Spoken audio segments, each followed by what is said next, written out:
it this time. I go for mine. I get to shine. Now throw your hands up in the sky. Go for mine. I get to shine. Now throw your hands up in the sky.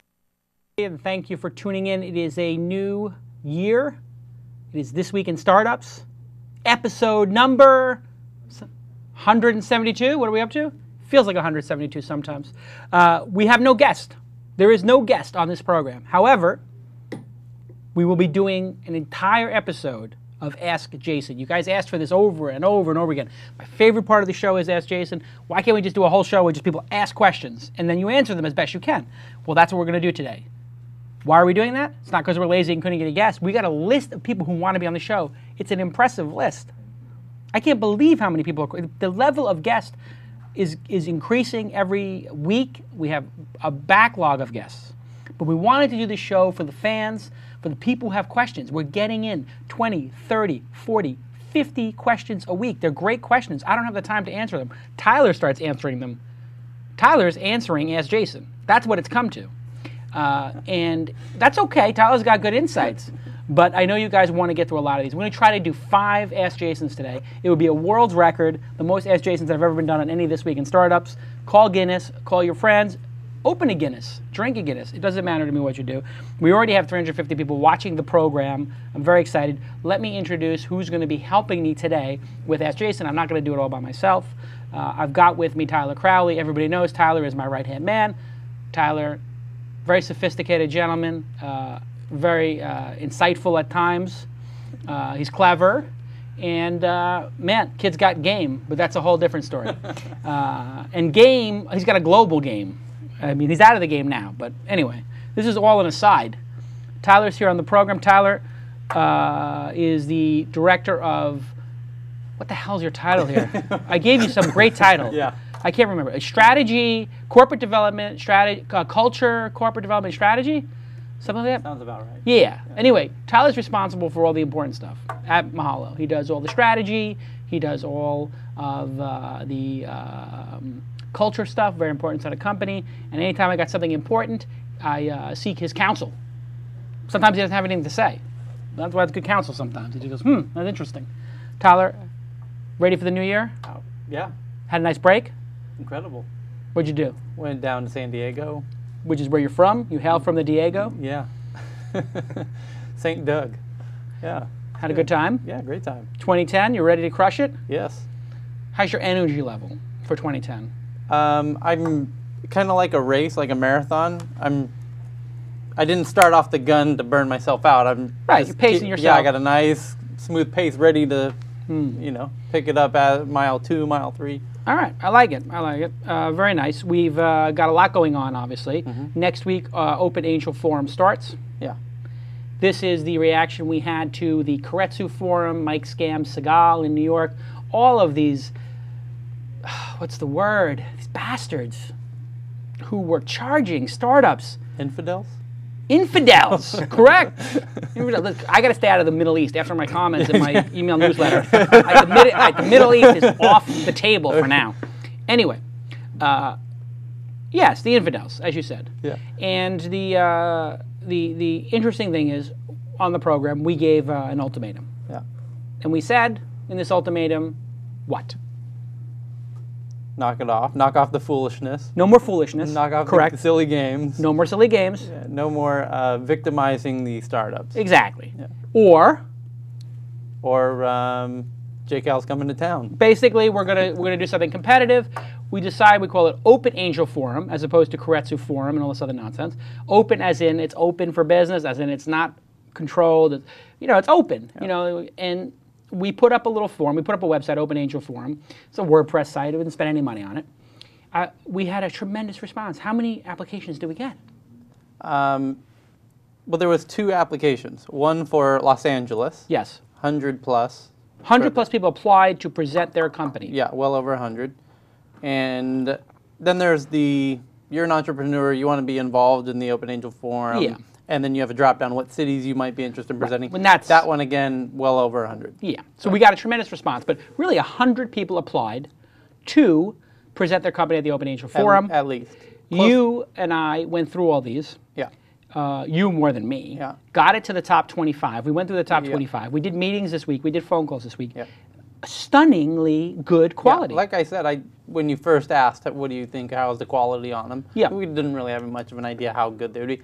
I honestly think my first reaction was, because I do a lot of the TechCrunch 50 reviews as well, Sure. that on average, these seem to be even a bit better than the TechCrunch 50 applicants. I have to agree with that because these are angel ready, and I think that TechCrunch 50 applications tend to be a little more product centric as opposed to business centric. So these is a little bit of a tighter group. We got 5. We picked 5. Right. They're not all from Los Angeles. They're 5 amazing companies. We're not going to say who they are because it's a private process that they don't necessarily want out there. But you did ask them if they would mind us taping it. Right. What's the reaction to that? No problem. Really? Yeah. So we will tape these? Yeah. All right, so we're going to tape these. After their process, maybe after they've raised funding, I don't know when, they will, do they have a problem with us releasing it? When? Didn't get into that. Okay, so we'll figure it out. I left it a bit nebulous in terms of where it's going to... Well, maybe, and I would like to maybe have the day after, maybe next Friday, have them on a special This Week in Startups. So we'll talk to them about that. Right. Maybe 3, 4, 5 of them will actually say, hey, this is what it was like last night at the Open Angel Forum. That'd be a real mitzvah for them to do that for the Open Angel Forum. Anyway, we got a ton of great angel investors coming in. And we're going to announce next week that 4 more cities are going to launch. So Keiretsu Forum and these other people who thought we were joking, it's not a joke. We're launching 5 cities in the first quarter of 2010. I believe we'll have a dozen, if not 25 cities up and running by 2011. This time next year, 1 year from now, there could quite possibly be an Open Angel Forum in Tokyo, London, Paris, Barcelona, New York, Colorado, San Francisco. I mean, it's going to be a global operation. And that means we're talking about thousands of entrepreneurs potentially getting access to angel investors. Certainly hundreds will. So this is going to be amazing. And we're doing this as a business. We don't exactly have a business model yet, but we'll figure that out as we go. But you're not screwing the startups either. Right, and this doesn't have to be some huge business. This is going to be something we do that really works well. And you know what else is working very well? Bing. Have you used the Bing search engine? It's incredible. It's incredible what they've been doing. Here I'm doing a search for Tyler Crowley. The Bing search engine, as everybody knows, is now sponsoring This Week in Startups. And here I am on my computer, and really great results. And I showed the maps last time. And here is all of Tyler Crowley's links on MySpace. And wow, you know what I love about this? Is the preview.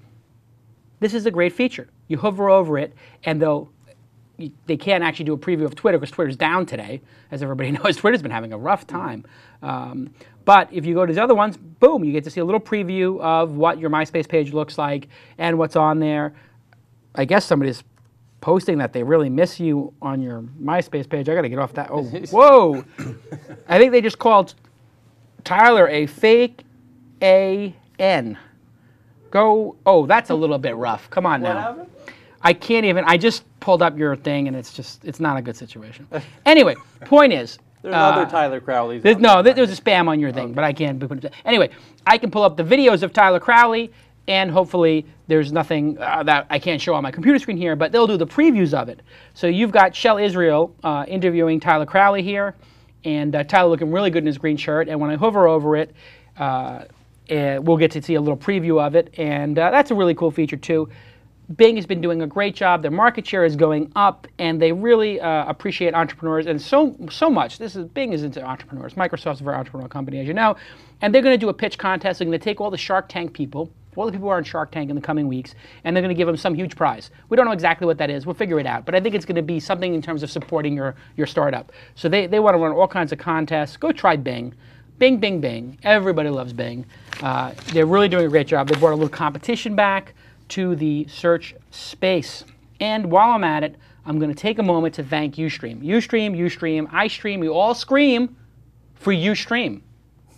No, you didn't. I did it. I stream, Ustream, we all stream for Ustream. That's right. Ustream has been a sponsor of This Week in Startups and Kevin Pollak's Chat Show, which I am an executive producer of from the beginning. They have sponsored the show, and their streaming gets better and better, and they put us on the front page. 500 people watching the show. The chat room is going crazy. And just Ustream, you know, is one of those companies that's going to make it and do a great job. And you know what they have? They don't really publicize this too much, but they have a white label product. They didn't even tell me to talk about it, but you can white label Ustream. So if you had like a company or something like that, what's the name of the white label thing? Does anybody? Watershed. Watershed, is it? Do they have that domain name? They have the Watershed domain name? That's a good domain name. They can't possibly have that domain name. What? Ustream.tv/watershed. Okay, got it. So Watershed is a product. No, that's not it. Oh boy, here we go. Anyway, somebody will tell me what the URL is, but they have a thing, Watershed, which I was actually showing somebody. I said, because they said, I want to do Ustream, but I don't want to have all the Ustream branding because I want to do something professional for a client, an internal thing, and they have that. And they don't even publicize that much, but I think that's how they make some of their money. Great company, and of course, DNA Mail. Everybody loves DNA Mail. Thanks to DNA Mail for supporting us again from the beginning. The biggest problem on the show right now, we have 5 sponsors. That's the most we can fit into the show. And what am I supposed to do? We're sold out. There's no more advertising left. So if you want to advertise on This Week in Startups, it's not going to happen. It's over. There's no advertising left. Microsoft bought the last slot. It's filled. Game over. DNA Mail, game over for having a donkey IT department in your company. You don't need to waste money on IT. You just go there and you get a hosted account. You put all your Exchange stuff up there, and you only pay $2 or $3 a month. You're an idiot if you're running an IT department in your startup. You're running an IT department is like a startup. In and of itself, you can't be doing that other stuff. And I'll tell you about our other 2 sponsors, WebSpy and PowerVPS, later on in the show. Let me introduce our other guest who is here. Mark Jeffrey is here, one of my oldest friends, Mark Jeffrey. Mark Jeffrey was the creator, co-creator of the Palace, which was the first online avatar chat client software back in '95. I mean, you guys, the people who watch this show are very young, Mark. You realize they're 20 years old. If you're 20 years old and you're watching the show right now, when you were 5,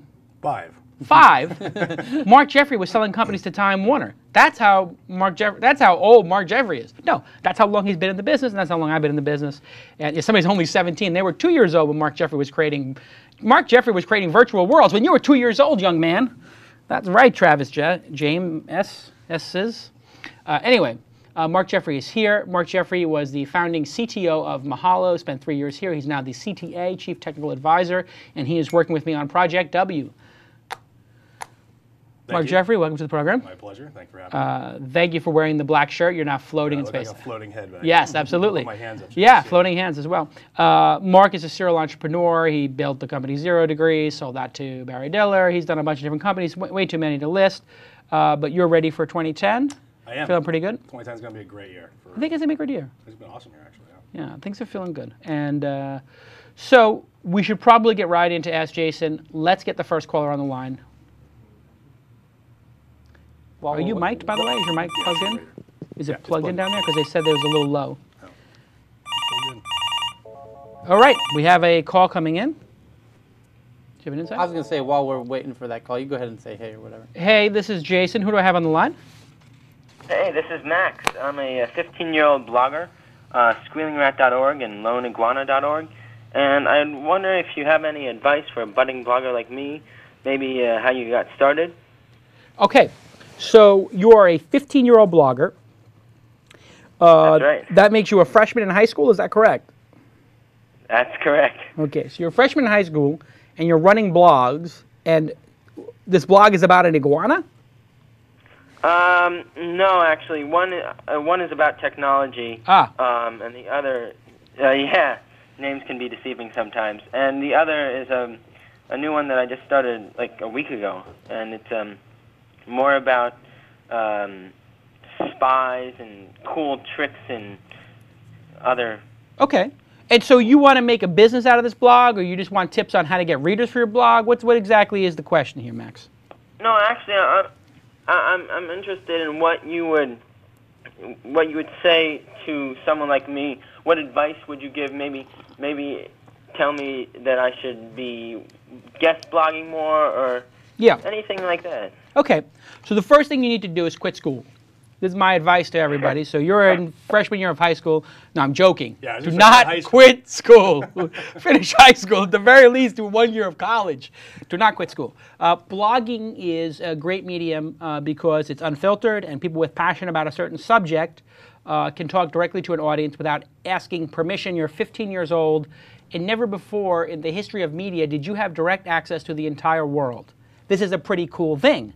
When I was growing up, 1985, we had BBSs, and there were like literally one person could be on the bulletin board system at a time. Imagine if on the internet, you went on the internet, and while you were on, I couldn't be on. Then I got on. Then when I got off, you got on, and then you read the messages I left for you. That's how bulletin board systems used to work back in the day, Max. How does that sound to you? Oh, it sounds pretty funny, actually. It's pretty insane, but that's how bulletin board systems used to work. We used to dial up with a modem that was 1200 baud. You're on the internet with a terabit, or I don't know what you got a fiber optics line in there or something.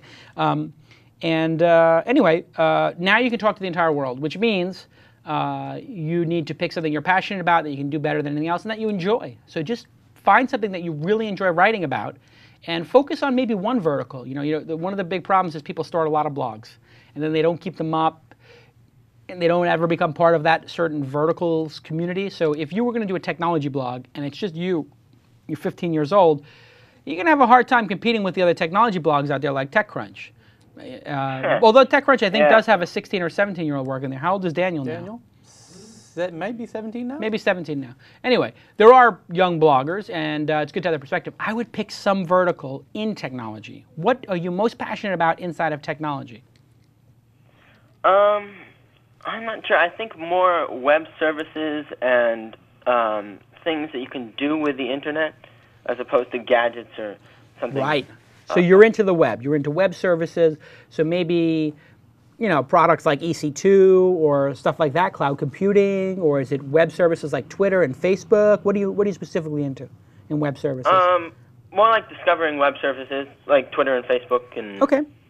So here's my advice to you. Pick which area you like best and write reviews of that. So Twitter has probably one of the biggest ecosystems for applications and websites. iPhone has a lot of applications available for it. Droid is a new area. Droid might be one where, I don't know if you can get your parents to buy you a Droid phone, but you probably don't need them to because you'll probably make the money from AdSense and buy it yourself. But anyway, Droid is a very cool operating system. There's a lot of new apps coming out for it. Nobody's tracking it really. So if you became the person who actually reviewed every Droid application that came out or a Droid application a day or two, it doesn't matter how old you are, you have a good opinion on it, that might be really valuable content. So find a vertical that you love, whether it's Twitter, applications, whatever, and then do it better than anybody else. And the key thing is to have a really great domain name. You have to pick a good domain name. So how does that sound, Max? Sounds all right. How did you get started? Tell me more about how you became a great internet name. Oh, well, are you asking about internet fame or how I became like an entrepreneur? Those are two different things. All right. How about just how you got started? What was your childhood like? Oh, my childhood was terrible. No, I was a computer nerd, much like you sound like. When I was 15, I had more fun playing on my IBM PC Junior than I did playing stickball or something like that. I was what they call a nerd or a geek, but I was very proud of it. And I would spend hours on BBSs, programming BASIC or Pascal, and pirating software, doing phone phreaking and getting free phone codes off the Sprint network. I was doing all kinds of crazy stuff on my computer. And then what happened is people in my family knew I knew how to use computers, and I became the computer guy, the guy who knew computers. And then one summer, the medical center where my mom worked said they have a computer there, and they needed somebody to build a database, so I went and I built a database, and they paid me $10 an hour. So I was 15 years old making $10 an hour, which, by the way, in 1985 would be the equivalent of making $25 an hour. And then I had a lot of cash, which meant I could go on a lot of dates with girls and pay for the movies and stuff like that, so it's pretty good. But anyway, that's how I got my start, and then I wound up fixing laser printers, and then I wound up fixing computers and architecting stuff, so I was an IT guy, information technology. So I got paid to do computer stuff, and then I wound up being at the Sony Corporation when the internet happened. And so what I basically did was I used I leveraged all the computer knowledge I was learning to get job after job, and I left every job year after year, just trying to get to the next level. And then I got lucky that the internet happened, which was a big, big deal in 1993, 94, 95 when the internet appeared. You were only 0 years old at that time. But that moment in history was pretty amazing. That I can't believe we're talking about it like it's history, but you know, nobody knew what the internet was, so we had to explain to them how to use a web browser. People didn't know what the back key did. People didn't understand what www meant. When you used to tell somebody a domain name to go to, they'd say go to http://, and if they didn't put that in, it didn't work. No, I'd ask you what keyword on AOL it was. Yeah, they'd ask you what keyword on AOL was. Anyway, it was so that's how I did it. I basically I worked hard, I made my own luck, which is what you'll probably wind up doing while these other kids in your class are watching Twilight or some other bad movies. Mark, you have any advice for this guy? So where are you calling from? I'm calling from Providence, Rhode Island. Okay, is there a tech community there that you are plugged into? There's actually something called Providence Geeks, which is like a meeting that happens every month that I've been to a couple times actually and walked around and met some pretty cool people. Well, what I would say is if you want to, I mean, part of being online is also entrepreneuring offline. At least that's what I found. So when we were starting out, Jason and I were starting out in the early days of the internet, there was a thing called WAC. And there was like maybe 200 people. It was very small. But going out and promoting yourself and meeting a lot of people is a way to get people to read your blog and a way to get guests, you know, people to help you out and give you new ideas, and also perhaps give you another forum in which you can syndicate your blog. So I would say plug yourself in, you know, go out to these events, get to know people, collect cards, you know, collect Twitter followers, etc., and build yourself up that way also. Yeah, another good idea for you is I would go email some of these CEOs of companies and ask them to do email interviews. So like if you like TweetDeck or something, ask the CEO to do an interview with you. Like maybe you'll be able to start meeting some pretty famous people on the internet by just asking them to do a simple interview. And go to meetup.com, and that's Scott Heiferman, a friend of mine's company. And meetup.com has countless meetups that are technology based, and make sure you clear it with your mom or your dad or whatever, whoever has to drive you to these things. You know, you don't want to go meet people on the internet that you never met before, but you may find a meetup where people are talking about technology and it's 100 people or 50 people. You don't want to go meet one person, obviously. Yeah, have your parents take you to one of those and you go meet some people like Mark's saying. Or you could host your own. You know, if you can find the other nerds in your school, the other geeks, you can make your own little meetup and have your own. You should have your own internet meetup at your school. Go to meetup.com and start a group and make an internet meetup and have 10 guys get together, and gals. That might be a good way to pick up some girls, too. Yeah, girls like technology. Yeah, it's hip to be a geek now. It wasn't always. It is now. Go ahead. I think I've actually been pretty lucky with meeting people. A couple of summers ago, I met Leo Laporte for the first time. That's a big deal. Yeah, it's funny because he actually grew up in Providence, and being Providence and so small, we knew his sister. And then last summer, I got to hang out with David Pogue for like 3 hours, which was unbelievable. Did he sing a show tune? Did he sing any show? Did he sing you a show tune? Yeah, he did. He did, really? Which one? Was it Oklahoma? What was it? Was it from Les Mis?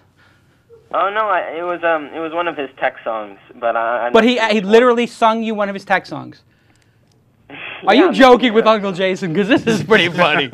What tech song do you sing? Do you sing "I Want My iPhone"? I don't remember. Was this like at an event? Did he take out his keyboard and then he actually played a song?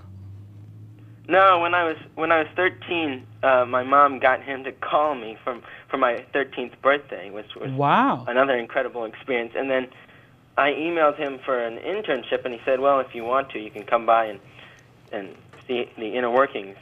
And I took him up on the offer, and wow. Yeah. So actually, David Pogue's a good guy. I give David Pogue 2 thumbs up for that and 1 thumbs down for singing show tunes. All right, well, listen. You are 15 years old. You're light speed ahead of the other kids in your class. Those kids are going to wind up being garbage men. Not that there's anything wrong with that. But they're going to wind up being losers, and you're going to wind up being a rich entrepreneur doing internet stuff. You're probably going to have a jet. So I suggest that you get very focused on technology because you'll make a lot of money. And if you make a lot of money at a young age, life gets really good. But if you're screwing around with sports or this other stuff, like all your friends are going to think they're going to be in the NBA, they're not. Nobody from your high school probably made it to the NBA. One person from my high school made it to the NBA. Stay focused on technology. Do very good with that. And stay very, you seem like you're very curious, which is a good thing. Oh, thank you. Yeah. But you could do some sports. I'm not saying do no sports. Don't get overweight or anything like that. Nah, I like basketball. And Me too. running. What position do you play at basketball? You point guard? Are you a shooting guard? Oh, no, it's just pickup games. Just pickup games. Okay. All right. Very good. And what team do you root for? I'm going to say Celtics, I bet. Oh, I don't really follow that many sports, actually. Okay. But All right. Well, keep college playing basketball every once in a while. Okay. Basketball is a Right. good thing for you to do. You get good exercise with that. And stay in touch with the show, and we'll talk to you soon. Okay, great. Thanks so much. Take care, Max. There you go. That's a nice kid. He's probably, trying to make his way in the world. He wants to make a blog. That's nice. That's cool. It's an interesting call. The Android app review would be, You should do that. you could do a lot worse right now, yeah. Yeah. It's a hot new space. Okay. If this kid tries to date my daughter, I'll kill him. Now, he would be 30 years old by that time, so I don't have to worry about it. All right, let's take our next caller. Our next caller is coming up. Do you need a minute to get him on the line? Okay, because if you need a minute, I can just read a great ad for one of our awesome sponsors. Okay, here we go. All right. We have our second caller from the 650, which I will recognize as Silicon Valley, Palo Alto, or something like that. And his name is Tommy. Tommy from the 650. How you doing? Doing great, Jason. How are you? I am on fire. I'm on fire. Things are going excellent. I'm a little tilted the last couple of days because I want things to be moving a little faster than they are. I'm a little impatient, but that happens every now and again. I get a little impatient. I want things done a little quicker. But, thanks for asking. So how long have you been listening to the show? To the show. This is my first call-in, actually. First call in, but have you listened to the show before, or did you just as a first episode?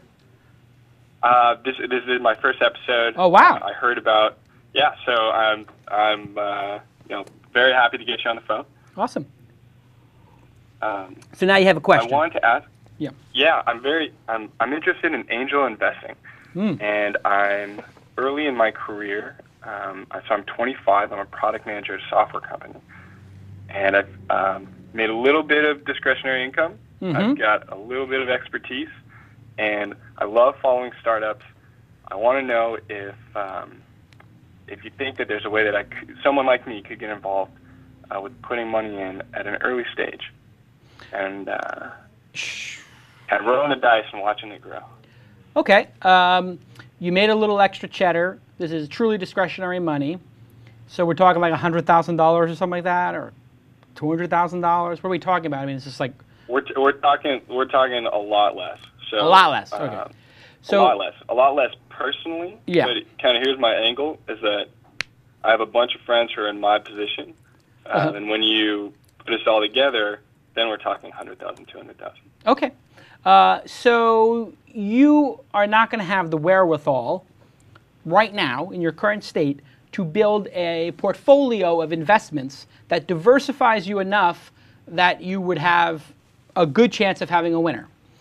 The chances of a startup becoming successful, if you were to invest in 10, probably 5 would be blowouts, which means you get nothing. 2 or 3 would do okay, and then you would hope that 1 or 2 do very well. And then that might even out your portfolio. So let's say you were, like a typical angel might put $25,000 in something, $50,000 in something in the Silicon Valley. If people are doing an angel round of $500,000, they might put in $25,000 or $50,000, maybe $100,000 would be a lot for an angel investor. Anyway, that means if you invested in 10 companies, $25,000 each, $250,000, you might have, 7 of them, $175,000, you would lose. That would be a write-off, tax write-off. Then you might have 2 of them do okay. Maybe you double your money, triple your money, so they would be worth $150,000, but you're still down $25,000. But then that last one, that one might go 10x. That might go 20x. And if that goes 10x, that's $250,000 or $500,000 on top of the $150,000 we're talking about. Now you're ahead $400,000. You got maybe $1 million, and that's why people do angel investing. Is that hope or that dream? You need to do 20 of them, 30 of them, 40 of them. That's why I'm trying to do 10 a year. I did 4 last year. I'm going to do 10 this year. I'll do 10 the year after. So hopefully after 5 years, I have 50 of them, so I'm diversified enough. You're not diversified enough. What you're better off doing is getting your group of people together with your collection of money, coming up with a project you know will work, and doing your own company. So you have control of your destiny. So you don't have enough money to just throw it around and see what happens. You need to control the deployment of that capital.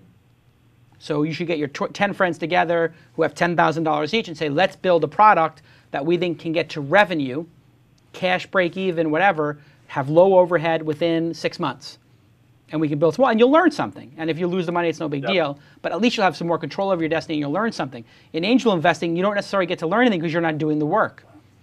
So it might be a little too soon for you, to be honest.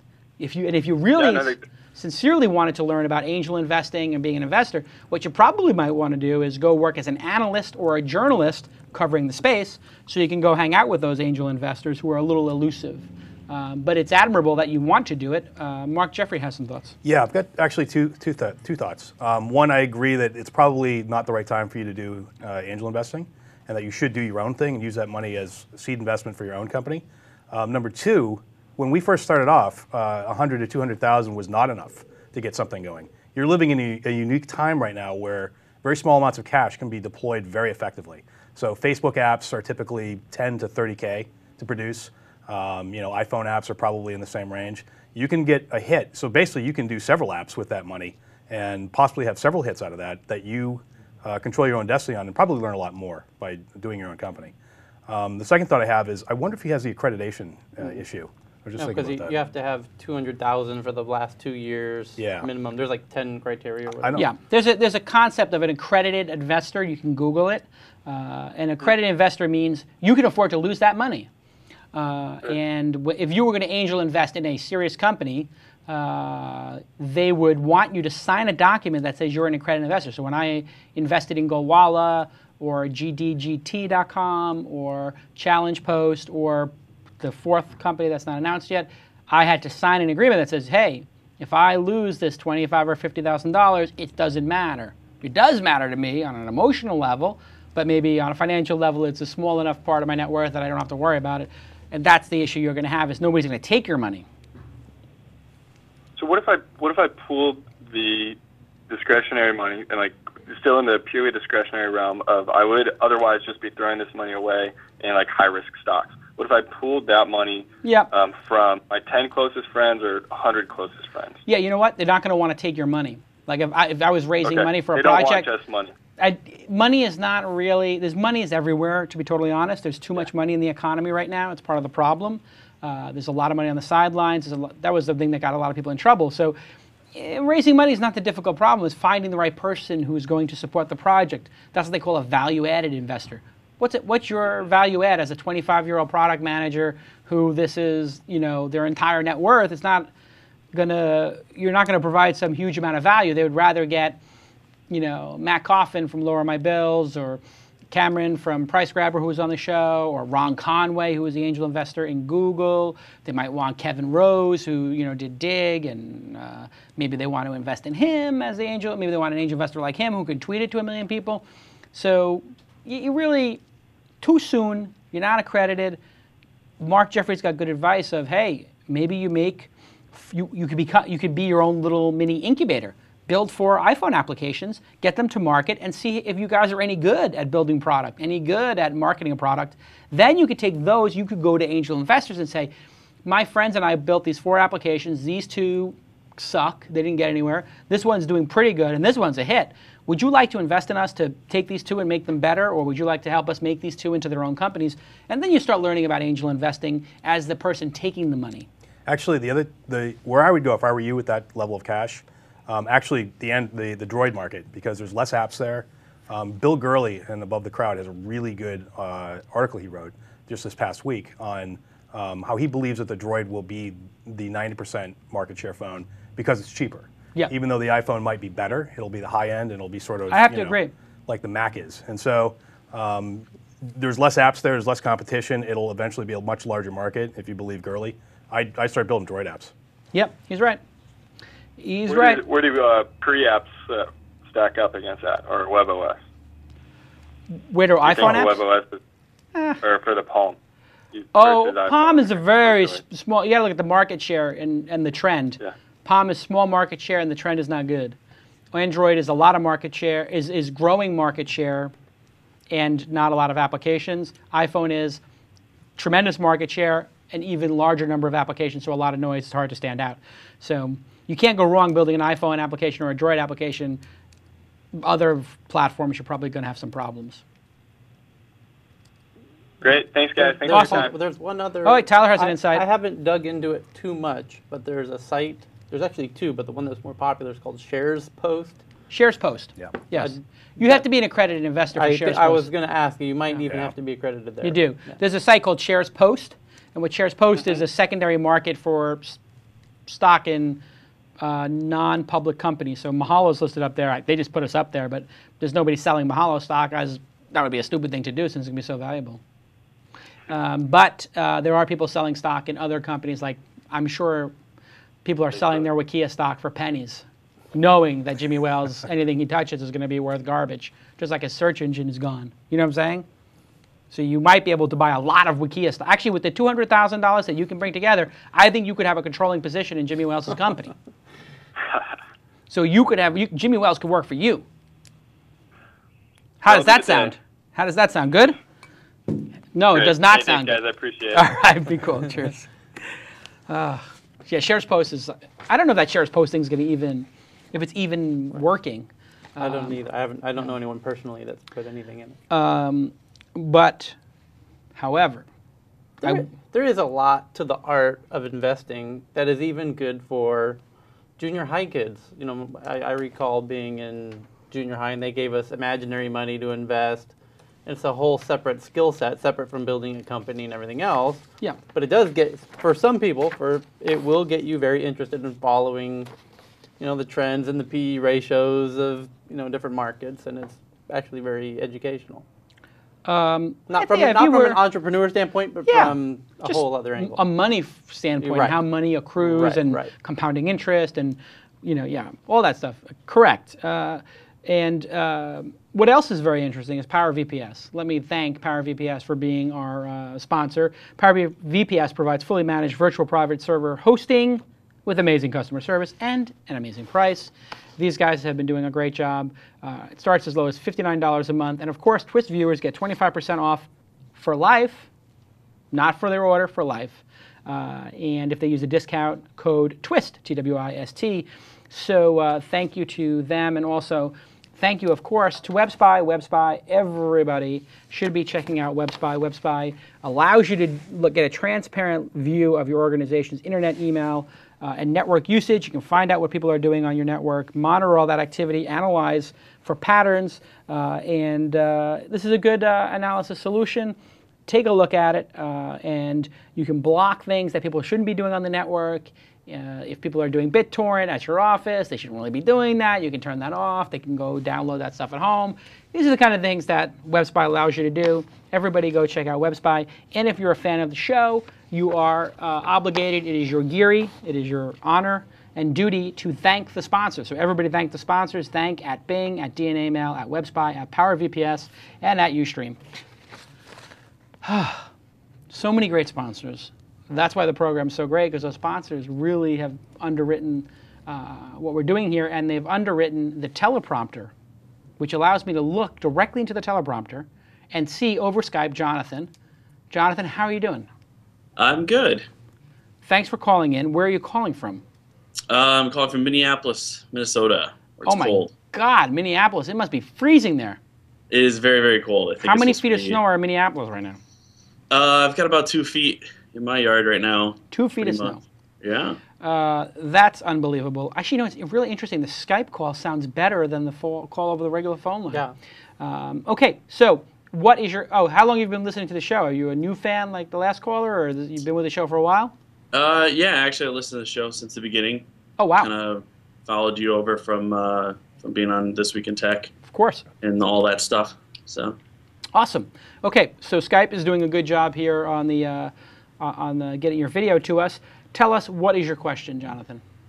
Yeah, a little bit of backstory, because otherwise my question won't make any sense. But I started a company about 3 years ago called Row 27 Studios, and we do TV spots and intro videos and custom websites for college athletic teams. And over the last 3 years, I've grown that to 60 teams. We do some of the biggest ones like Notre Dame, Michigan, Cal, Florida. We do lots of stuff, and we also have 3 pro teams that we worked for: the Phoenix Suns and the New York Jets, among others. And our whole attitude is basically to keep coming up with different products to sell to these people that we built these relationships with. We feel like we know the sports marketing niche really well. So recently, about 6 months ago, we started Row 27 Mobile to create an iPhone application because nobody had really done it yet. In college, like an iPhone application for a specific school to sell to their fans. So we ended up making the first iPhone application for the University of Kansas, which actually, after a 4-month approval process with Apple, came out about 3 weeks ago. And my question, basically, I think we have a great product. We got live statistics coming into the phone. We had to build some software that would basically beam the stats directly from the sideline on the court to the phone, push them out to the phone in under about 15 seconds. So we've got some great things going on. And my question is, we have this competitor, a small company called CBS, that happens to own about 90% of the web rights for our clients, the people that we work with, and they feel that as part of that, the rights to do their WAP sites, their mobile WAP sites, they feel that iPhone apps fall under that. Most of our clients have decided that that's not true, and that's how we were able to move forward with the Kansas app. But they have finally come out with their product. It is really bad. Doesn't even have live scores that work. The reviews are all 1 star. They've had about 6 schools release applications. They didn't ask the schools for permission necessarily. They kind of just released them on their behalf. And basically, they're very vulnerable. And we have a really good app. I think you can check it out. It's at row27mobile.com. And we recently had a TechCrunch article, actually, about a week ago. So I'm kind of wondering, in this position, I've got to act quick. Obviously, they're going to get their crap together eventually. But how can I best take advantage of this? How much can I call out CBS for their crappy application without pissing off my customers? And what should I do? How aggressive should I be? This is a good question. You are in a fight with a giant who is incompetent. Most of these big companies can be incompetent when compared to the speed and execution of a small startup like yourselves. There is some legal issues here, perhaps, that maybe they're using their big legal stick to, maybe threaten you a little bit. I get that sense that they own the exclusive rights to this when maybe they don't. You have to be a little bit careful, but you have to also look at what do you have to lose and what do you have to gain. So right now, what you could lose is a web services business that has a couple of employees, I take it? Yeah, we're the Row 27 mobile part is very small. Now it's Road 27? Row, R-O-W. Oh, Row 27. R-O-W 27. Yeah, like mobile. row in the in a stadium, like seating. Right. I got you. So you want to make these fan applications for each college. I'll tell you what I did. We wanted to do blogs in the early days of Weblogs Inc. And so I said, you know what? If I did the unofficial Apple weblog, because we had started with the Apple weblog. We called it the Apple weblog. And then we called it the blank company name weblog, the Walmart weblog. We thought, hey, we'll just do a blog about some of these companies that are loved or hated and see what happens. And then I said, you know what? I will make the unofficial part of the branding. So I said, the unofficial Apple weblog, which is TUA now, T-U-A-W. And if something's unofficial, it can have a little edge to it, right? You can actually use that in your favor.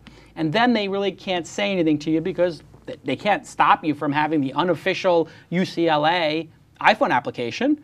I mean, UCLA can stop you from using their logo, but it doesn't mean you can't do something about the UCLA team. That's freedom of speech.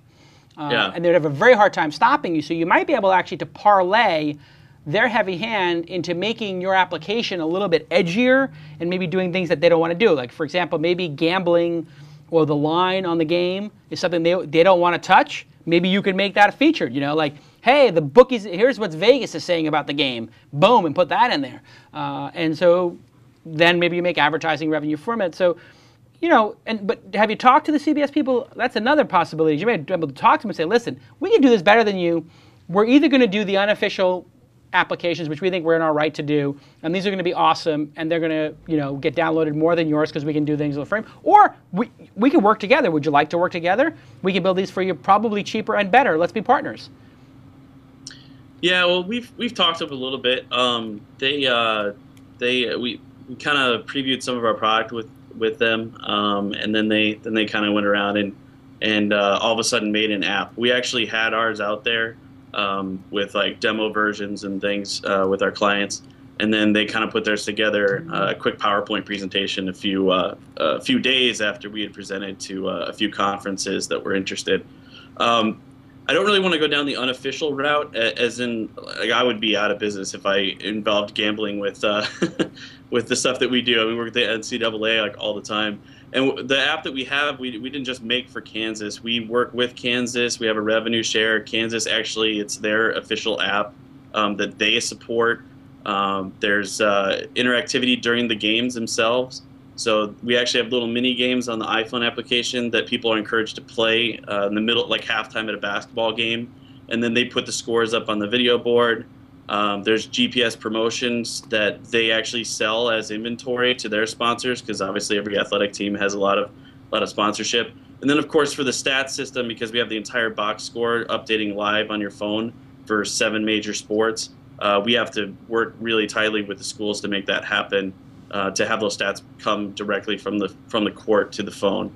So I don't think you have much to lose. I would be very aggressive if CBS says, you know, go away, kid. Then I would get your team inspired and angry about that and say you're going to crush them and you're going to compete and fight like dogs to win every client, because you can use that as a rallying cry with your team. That this is your target now. We got to beat them. We got to beat them to as many schools as possible and produce a much better product. So if your product right now is twice as good as theirs, which it sounds like, you should figure out a way to make it 10 times better. You should just make it apparent to all of these schools that your application is so much better they have no choice but to do it. Yeah, and that's definitely the tack that we're taking. And we have some friends with Ticketmaster, and we've tried to integrate that a little bit more. Try to generate revenue as much as possible for the schools, because the CBS application, they feel since it's part of the contract you've already signed, there's no new revenue opportunity there. So we're really targeted on that. I'm just wondering how much, like I kind of have my answer, but you know, how much I should call them out directly, and I think the answer is to really do that. There is an expression, fight up. Fight up. And when you fight like that, you can get attention. So for example, we launched the Open Angel Forum. You might have heard of it. Mm-hmm. And we launched that after a big fight with the Keiretsu Forum. There were many press stories about it. There was a lot of attention to it. And so what Keiretsu Forum did exactly wrong, if we're going to handicap that fight we had, Keiretsu Forum could have just said, you know, Jason's got some really interesting ideas about how to run an angel group. We'd really love to have him at our event and have him be part of what we're doing. They didn't do that. They said, oh, Jason doesn't know what he's talking about, da-da-da-da, he's evil, blah, blah, blah, he did this, he had used a gun in his show, blah, blah, blah, he had an AK-47, whatever. That was the best part. It was the best part. Yeah. And like idiots that they are, because only an idiot would charge startup companies to pitch, these idiots decided that they would start a fight with me in the press, which all they did was get me more press for what I'm doing, Open Angel Forum. Now everybody knows what it is. They enabled me. I fought up. I was nobody in the Open Angel space, right? In the Angel Forum space, and I fought with the biggest person, Keiretsu Forum. Now, because Keiretsu Forum engaged me, boom, Open Angel Forum is a peer. Why would you fight? You're not going to fight with somebody unless they're a peer. When I started Weblogs Inc., Nick Denton was the, you know, and Gawker and Gizmodo were the, you know, the incumbents. I came out, Nick Denton started a fight with me, boom, all of a sudden Weblogs Inc. was a peer to him. This is what happened with Coke and Pepsi. This happens all the time, Sprint and AT&T. You are fighting up. There's nothing for you to lose except maybe getting a huge lawsuit and being put out of business. If that's at all a possibility, which you need to talk to a lawyer about. But it doesn't seem like that's an issue. And like I said, what do you have to lose? Right now, they're bullying you. So if what you're saying is correct, they're bullying you, you feel like you're getting bullied, so fight up. Say, we're better. Here's why our product's better. And we kick their butt and, you know, kick their butt even more, and do blog posts about it. What is CBS? Why is CBS being so heavy-handed? Why does CBS want to put a little company out of business? What's wrong? Why is CBS product doesn't work. Here's the 7 broken things with CBS. Do a blog post. Here are the 7 fails. The 7 fails of CBS web application. Boom. Be aggressive. Don't be a jerk, but you can be aggressive. Like Steve Jobs is ripping Microsoft about Vista and Windows 7, and this time it's going to be different. I mean, you see Steve Jobs riding Bill Gates for I don't know how many years, 5 years with these, I'm a Mac, I'm a PC commercials. And that's Steve Jobs and Microsoft. That even in the big leagues, people do this kind of like aggressive marketing. I don't have any problem with it. Mark Jeffrey, you have ideas? Yeah, well, the first thing I thought of when he came on was that I would approach CBS and see what they had to say first. Why not? You never know. They may throw a bunch of cash company. in. Why not? Yeah. But my guess is that there's there's a decent chance that might happen, especially if they realize that your apps are superior. So I'd at least explore that angle. But if you are going to fight up, you have to be aggressive about it. You have to be loud. You have to make a lot of noise and be very, very aggressive. So I would say, if you're going to do it whole hog or don't do it at all. Yes, and I think the sweater's got to go, and maybe you got to watch a little bit more Gladiator. It's cool. The haircut is very Gladiator already, but I think maybe a sword. And I would be coming to my company in the morning saying, we are going to destroy CBS Sports. We have to get your team on fire about this issue. Tyler, you have any insights? I would kind of strategically, I'd be really interested to hear CBS's pitch or sales or whatever that they're having with these people. Yeah. So if you can position yourself to hear CBS's pitch or get their deck. Yeah, get their deck. Exactly. I did. We have a lot of friends, and so I got the deck basically about 15 minutes after they emailed it out the first time. So. Okay. That's good. Yeah. If you can get your friends in there, you do a little covert operations. That's nice. You could just have one of your friends be like, yeah, come on in, CBS, and pitch. Give us the full pitch. And then they could just take all the notes and be like, here's CBS. And then they could be like, so, CBS, we got an email from this company, Road 2728, Road 28. What do you think? Road 62? And they could play dumb. Like, we don't know. Who are these guys? They Road 27? Row your boat? And then they'd be like, oh, and then they just start saying, well, why wouldn't we use them? And then they say, oh, these are the reasons you shouldn't use them. Guess what? If they're giving their objections, they just gave you your product roadmap. So find out how they're dissing you and make those your biggest strengths. Mm-hmm. Boom. Now you're using using their against them, the turn their energy against them. Yeah, like flip them. All right, good. And you need to watch a little Gladiator. You seem a little meek about it. I'll be honest. No, I'm Doesn't it piss you off that these guys are dissing you and they're going? I would be pissed. No, I am. They say a lot of bad things about us, which is actually I think is good because they call us out by name, and I think that's way more advantageous for us. And the best thing is now both apps are out. They're right next to each other. The customers have spoken. It's hard for them to hide behind a deck now. Yeah. So. And then you should get all your employees to tell their parents and their brothers and sisters to go pay for the application and write a really bad review of it on the iTunes store. Gangster! Ruin their reputation. Write horrible reviews because they're doing it to you. Yeah, well, luckily I've had plenty of real customers had to do that. So usually I try and track them down and I give them a discount on ours. Well, I buy them ours, but you got to do it, man. You got to go and get some good reviews for your product, and if their product sucks, and they get bad reviews. The longer he can stay at it, though, the better he'll do because his advantage is the iteration speed. Yeah. So something right now, things don't change on a day-by-day basis. Things change on a monthly, quarterly basis. Right. Some new thing's going to happen that you're going to be able to act on quicker than they are. Yep. It's going to give you an advantage. They're not going to be able to catch up for that for 6 months as big as they are. 3 more, just stay on top of the innovations, as they reveal themselves. So this is a very good insight by Tyler because his point is your advantage is speed. Your advantage is iteration. You have to pound your advantage. Iterate, add features, because they can't keep up. And you'll make them look like the slow, fat, sloggy, that they are. At some point, there's going to be a real opportunity where some GPS feature, some geotag, something is going to happen that you're going to be able to act on it very quickly. Every customer is going to want it, and they're not going to be able to respond within 6 months. Sure. And at that moment, you're going to be able to sign everybody up. So Exactly. stay in it. What about the Droid? You guys do anything on the Droid platform yet? We've had one school, because a lot of schools are sponsored by all schools are sponsored by some wireless company. Yeah. And we have a school we worked with a bunch that is sponsored by Verizon, and they're a little weary about an iPhone application, but they're very excited about a Droid app. So what we're I'm saying is definitely looking into that. One of your competitive advantages may be doing multiple platforms. Yeah. Yeah, Mark Quickly. Jeffrey's right. Yeah, we're just a few. I'd say we're just like a month away from hearing what the call is from that school, and that'll kind of dictate. Because the one thing we have done is we built all this for less than 15,000. So we built our entire application and everything, and that's all been paid for by our clients. So we like to continue that method for the most part. Got it. Okay. Okay, good job. All right, thanks for your time. Awesome. Okay, so is that it for the call-ins? One more. Ask Jason. Let's do it, and then let's get Lon in here for the news.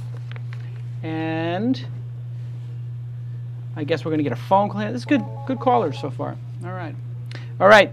This is Anthony? That's right. Tony, calling from the 419. What's up, Tony? Well, I have a question for you. Okay. I'm simultaneously starting 2 businesses. One is called storyaddon.com. My domain on that one happens to be down today, so bad GoDaddy. But the other one my question is about is called myfaceshirt.com. That's myfaceshirt.com. And the idea started in college. Basically, I was messing around on Photoshop. I took a picture of my face, and I put it on a T-shirt. And it was funny. And I was moving T-shirts in college. I was selling about 1 every 3 days. Graduated from college and moved my business to the internet. And I just feel like I can't compete with some of the bigger T-shirt suppliers online, and just having trouble getting my product visible. Okay. This is a funny idea. I've got myfaceshirt.com on my computer here, which they could bring up for the audience. And I see that. Is that you in the shirt, or is that somebody from the cast of Jersey Shore? That's me. That's you? You're on the TV show Jersey Shore? No. I'm just kidding. That's me on the webpage. Okay. So you got the spiked hair out there. It's going in 20 different directions. And then you have a maniacal-looking drawing of yourself on the T-shirt. Yes. And when you are at a party and you have a T-shirt of yourself and you start talking to a girl, do they think... love it. Okay, because that's my question. This could be scary or disturbing. You might be like out of your mind. I mean, who wears a T-shirt of themselves? But it also could be ironic and funny. So what is the reaction when girls see you wearing a T-shirt of yourself? Well, this would be back in my college days, of course. I'm married now, so stay out of the party scene. But yeah, the reaction is always good. People always say, "That's funny. Where did you get that?" And that's where most of my business came from through college. It was just kind of, I wear my shirt to class, and people would buy one from me. I'd make one of them, and they'd wear it around. So I think it's a funny idea. It's $40. I guess you do the artwork for it for that price. And it would be funny, too, if you put Team Jason or Team Tyler or whatever on it, because I guess people do those kind of shirts, too. Is that available as an option? Yeah, I've done like 1 or 2 birthday parties where I've done like a bunch of shirts for, one guy, just to kind of, promote that dude for his party or whatever. Yep. So I think that you have to have a way to get this to become viral and maybe get it into the social space. That would be the quickest way for somebody who is a nobody, who has no marketing budget, to get this thing out there. Because it is a funny concept. Tyler, what are your thoughts? Yeah, he has a disadvantage right off the bat because you're making individual ones each time. Yeah. And that's handicapping you against the other T-shirt companies who are making in bulk. Yes. Right. The customization is a trick, but in terms of going viral with it,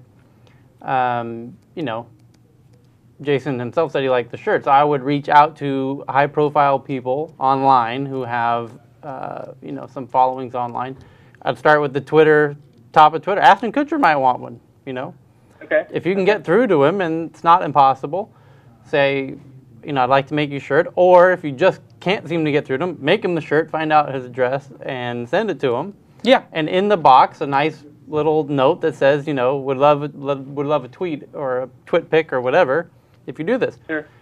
Okay. The time, yeah, you can. There's a simple arbitrage opportunity there for iJustine or all the, you know, these people that have these big followings. You might get 30, 40 shirts sold off of each, you know.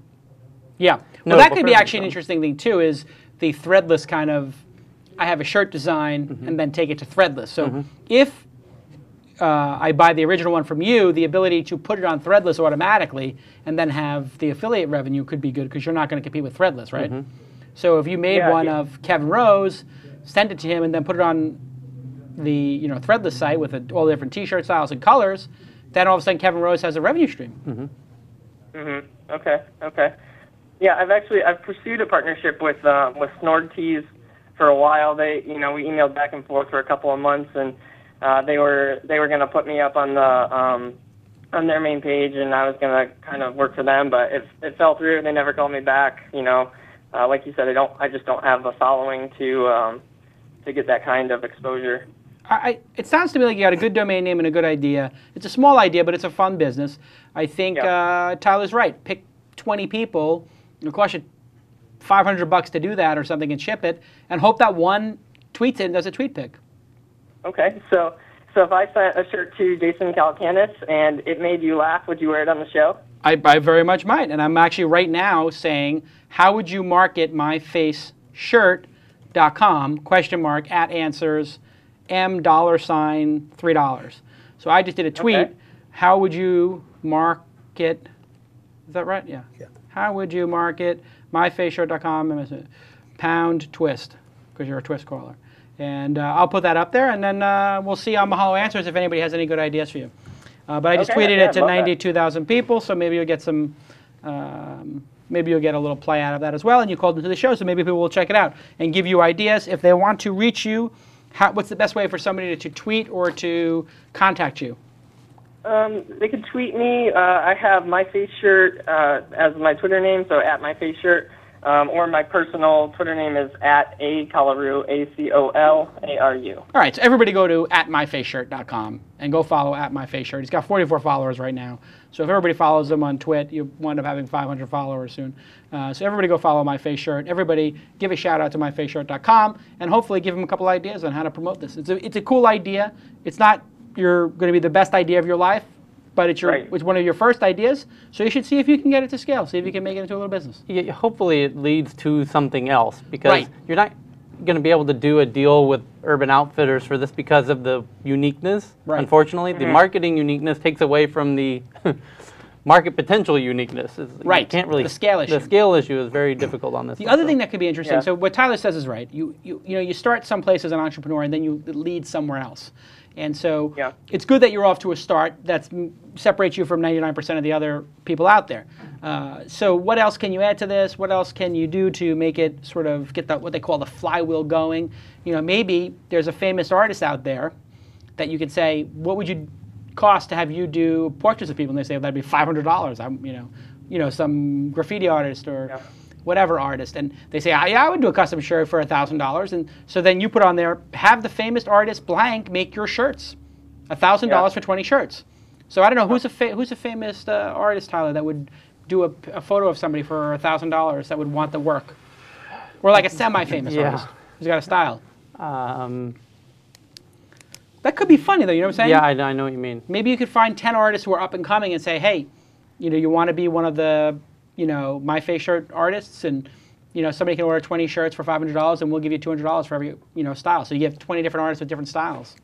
So you can have like more choices. I'm thinking, I don't know if the legality of doing a Chuck Norris face shirt or that kind of, then you get into an area of. Oh yeah, if you're using somebody else's name and then selling their shirt, probably going to get you in a little bit of trouble. That's why Threadless does it, I think, because then Threadless can say, oh, DMCA. We're a marketplace for shirts. Somebody, used Chewbacca on a shirt. We didn't know. We'll turn it off. That must be what they're doing, right? That's why Threadless exists, I think, so people can make unlicensed T-shirts. First thing I thought of when I saw this was Daily Booth. I don't know if you've seen that site where people Yes. take a picture of themselves. It'd be a natural place to market these shirts for sure. Yeah, those narcissists would love it. They would. All right, so you have a lot of ideas there. Good luck with it. Stay in touch, and everybody check out My Face shirt. Cheers now. I appreciate it. Okay. Cheers now. Bye. All right, so we had some good callers. Let's get Lonnie Donnie in here for the news. Is this switch or? Either way. You got a microwave. Yeah. Well, good. Whoa!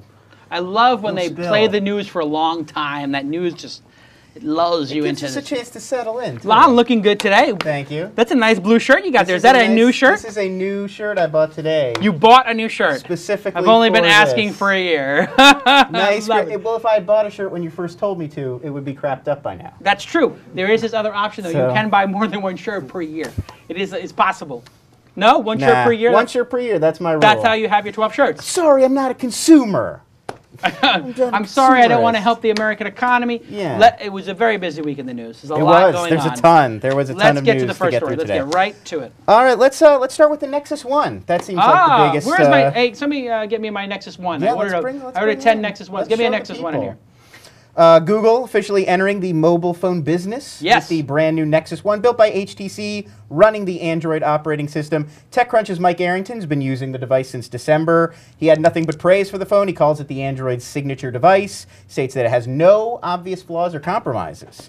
It's now available, google.com/phone, for an overall cost of $529, but you can sign up with a plan on T-Mobile and get the phone for $179 in addition to the cost of the plan. Or you can use it on AT&T, but you have to pay full price. The release comes right on the heels of Motorola's release of the Droid phone and their CES announcement of their new Back Flip, which also operates on Android. Motorola CEO Sanjay Jha even showed up at the Nexus One's debut. So have you been using a Nexus? Have you checked it out? I haven't used it. I ordered 10 of them to give away. Yes. One a day for 10 days, just as a goof, because we don't spend any money on marketing at Mahalo. So I was like, let's spend 5. We're making money now. We're making literally, like, everybody knows Mahalo is doing very well. It's making millions of dollars a year. We don't spend any money on PR or marketing. We don't really believe in that. So once in a while, I like to test something. So I said, hey, to my assistant, crew, buy me 10 of these. So I bought 10 of them. Let's give one away a day to one of my Twitter followers or something. I gave one away last night. Right. And boy, I mean, I went from 80,000 followers to 92,000 today or so. 12,000 in a day. People are very excited about this. People are desperate to get their hands on them. You'll remember that I said when I got my Droid phone that the Droid experience was faster, snappier, and that for the main applications I use, which are Foursquare, browsers, Twitter, it's as good or better on Droid, the operating system, whether it's this phone or the Android phone. The Android phone and this phone are not that different. This phone is a little bit better, but this is the start of Google crushing the iPhone. I would short Apple shares. I know that sounds insane, but I don't think Apple is going to be able to maintain their margins, which have been ridiculous. And there is a concept in poker called overplaying your hand. And I've been meaning to write an email newsletter about this, but this is the perfect example of Apple overplaying their hand. They were heavy-handed with the App Store. Yes. This is an open App Store. You can put any software on it you want. You paid for it. They were heavy-handed with the AT&T contract. This you can use on any network. You can buy it direct from Apple, and then there's going to be a competition for who your service provider is. And this is going to be made by any number of people, and there'll be any number of versions of it. There are going to be hundreds, literally hundreds of versions of Droid phones around the world because Google has made the operating system open and free. Open and free beats closed. And not just phones. I mean, and there will be netbooks. Washing machines and machines, every lighting kind of application. systems and cars. And I said years ago, Google would go into the operating system business and into the Office business. They did the Office business. Now they're in the operating system business. This is as much an operating system as it is a phone, perhaps even more, as Tyler is alluding to, which means they are crushing not one, but the two biggest companies in technology with this one move, which is Microsoft and Windows, and simultaneously the hardware and operating system of Apple. And it is brilliant and pretty brave of Google to say we're actually going to put our name on a phone. That is the unexpected part of this, and that they're going to sell it direct. that Google made the operating system, that blew people away. What really should blow people away is that Google said, we're going to get into product design.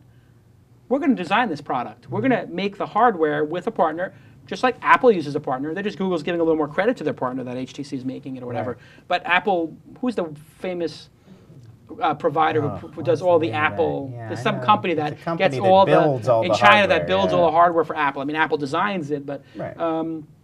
this is a sea change in a box on multiple levels. It's a sea change in terms of how the app business runs. It's a sea change in terms of how operating systems are deployed and openness, and also, at least in the United States, how phones are bought. In other countries, you cannot bundle service with phone. You are not allowed. It's two separate things.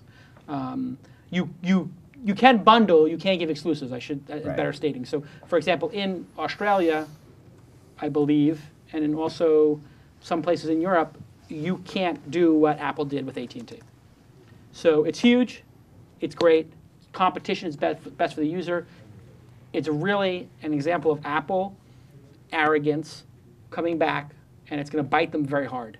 And Apple stock is at an all-time high now, but I got to tell you, open always beats free. The hardware here, there may be some bad versions, but ultimately they'll make better hardware than Apple's. And that's going to be crushing for Steve Jobs. Steve Jobs' best moments might be past him. The iPhone might have been the peak of Steve Jobs' innovation, and his own quirkiness, his own obsession with control may have just limited his peak in what he can do with Apple. Well, this is exactly the same thing that happened in the PC universe. PCs were open, and you could basically get in there and monkey around. And there's many providers of PCs, and that's what killed. I mean, that's basically what pushed Mac into the upper 15% of the market share and allowed Gates to take over. So it'll be interesting to see whether Jobs will repeat the mistake that he made in the '80s again. Yep. Apple is going to be the Apple of Apple. Apple, no, in the iPhone space, the iPhone will be the Apple of phones, which is small market share, beautiful, a loyal following, but it's amazing to me that they're actually predicting that the analysts are actually savvy enough to predict that there will be more Droid operating systems than iPhone. I thought they would all be drunk on it, but they're all saying, the analysts across the board are saying there'll be more Droid phones, and price is a big driver. Just the updatability of the apps. You can update daily now as a developer instead of right. I mean, we heard before when Row 23 was on, he waited 4 months to put his application out. Do you realize he would have to wait 4 seconds to put it on this phone? 4 seconds versus 4 months is a big difference in technology innovation. You don't even know that you're going to get approved. You make all your plans. That's the whole thing about it. Idea. And I wrote all these things about Apple, trying to explain like this is not a good idea for them. And now, what's happening is other companies are realizing their Achilles heel, and they are targeting them. Apple's made a lot of money. They're being targeted. They're being targeted on the iTunes front by Spotify and Rhapsody and Sonos, and those are all better products than iTunes. iTunes is a terrible product compared to Spotify. I have a Spotify account. You guys have Spotify accounts yet? I'll give you my. I don't have. I had that. I tried it out. But I have a press account, and Spotify is game over for iTunes. Wow. In the same way, this phone is game over for iPhone. For many people. Oh, now you can do Spotify and on you'll this, be able to do Spotify in this. But not on the iPhone. And it really, you have to be very careful when you get market share that you don't overplay your hand. In poker, you get dealt pocket aces. You think these aces are the greatest. I raise. And then somebody else says, you know what, I got 6-7. That's not as good as aces, but I know that that's the hand that is most likely to crack the aces. So you raised it to $100. Okay, I'll call it just in the chance that I might get a straight. And all of a sudden, a 5 and an 8 comes out on the board and an ace. Now you think, oh my God, I've got 3 aces. And you've got 5, 6, 7, 8. An up and down straight with 2 cards to come. That means that there are 8 cards in the deck out of 40 that can help you. If you times 8 by 4, you get 32. You've got a 32% chance of beating those aces, and then all of a sudden the 4 comes or the 9 comes, and guess what? Boom! Aces went all in with 3 aces, and they lose. It's called overplaying your hand, and it's exactly what Apple has done. Silence. Sounds right. I mean, I'm giving a poker analogy. I don't know if it makes any sense to anybody. But I'm having the big poker game on Saturday at my house. Yes. The CEO poker game. Poker. And the CEO of one of the top 5. Oh God, how do I say this without revealing who it is? Anyway, there is a CEO coming down from the Valley with his private jet with 2 Apple executives on it. So it's going to be a very interesting poker game. 2 VPs from Apple will be at the Cala compound. A couple celebrities, big game. Kevin Pollak. Big game. Anyway. Are you going to let Mahalo's own director of technology deal? Jacob is going to be allowed to deal. Jacob Birch is going to deal? That's an excellent choice. It's an excellent choice. Okay, moving on. I know he's looking forward to that. Let's see. Let's talk about AOL and Mashable. AOL reportedly in talks with the popular technology and social networking blog Mashable, according to rumors in a variety of popular blogs. Valuation reportedly, and this is completely a rumor, set as high as $15 to $25 million. This was, of course, harshly criticized by a number of bloggers, including Adam Singer of The Future Buzz, who compared Mashable to content farms like Demand Media in their relentless pursuit of lower quality content. Also claimed they exaggerate the size of their community, noting their paltry number of RSS subscribers. How much would you pay for Mashable? Think this deal will go through? This could be true. AOL bought Weblogs Inc. Obviously, that was a blog network, and Mashable is a blog. And Mashable would fit nicely into the things they own, like Engadget. They'd be able to very easily sell it in terms of advertising. So, but it is tiny. It's got 2.1 million unique visitors, according to Quantcast in the US, and 3.9 globally. It is a search-driven business. If you've ever been on Mashable, I would discount 50% of Mashable's traffic off the get-go because they do low-quality stuff, you know, and we're being told Cashmore is on record now denying. He said no. I saw it right before I came in here. I'm sure he's talked to them. And listen, it's a fine site. It was a competitor to TechCrunch.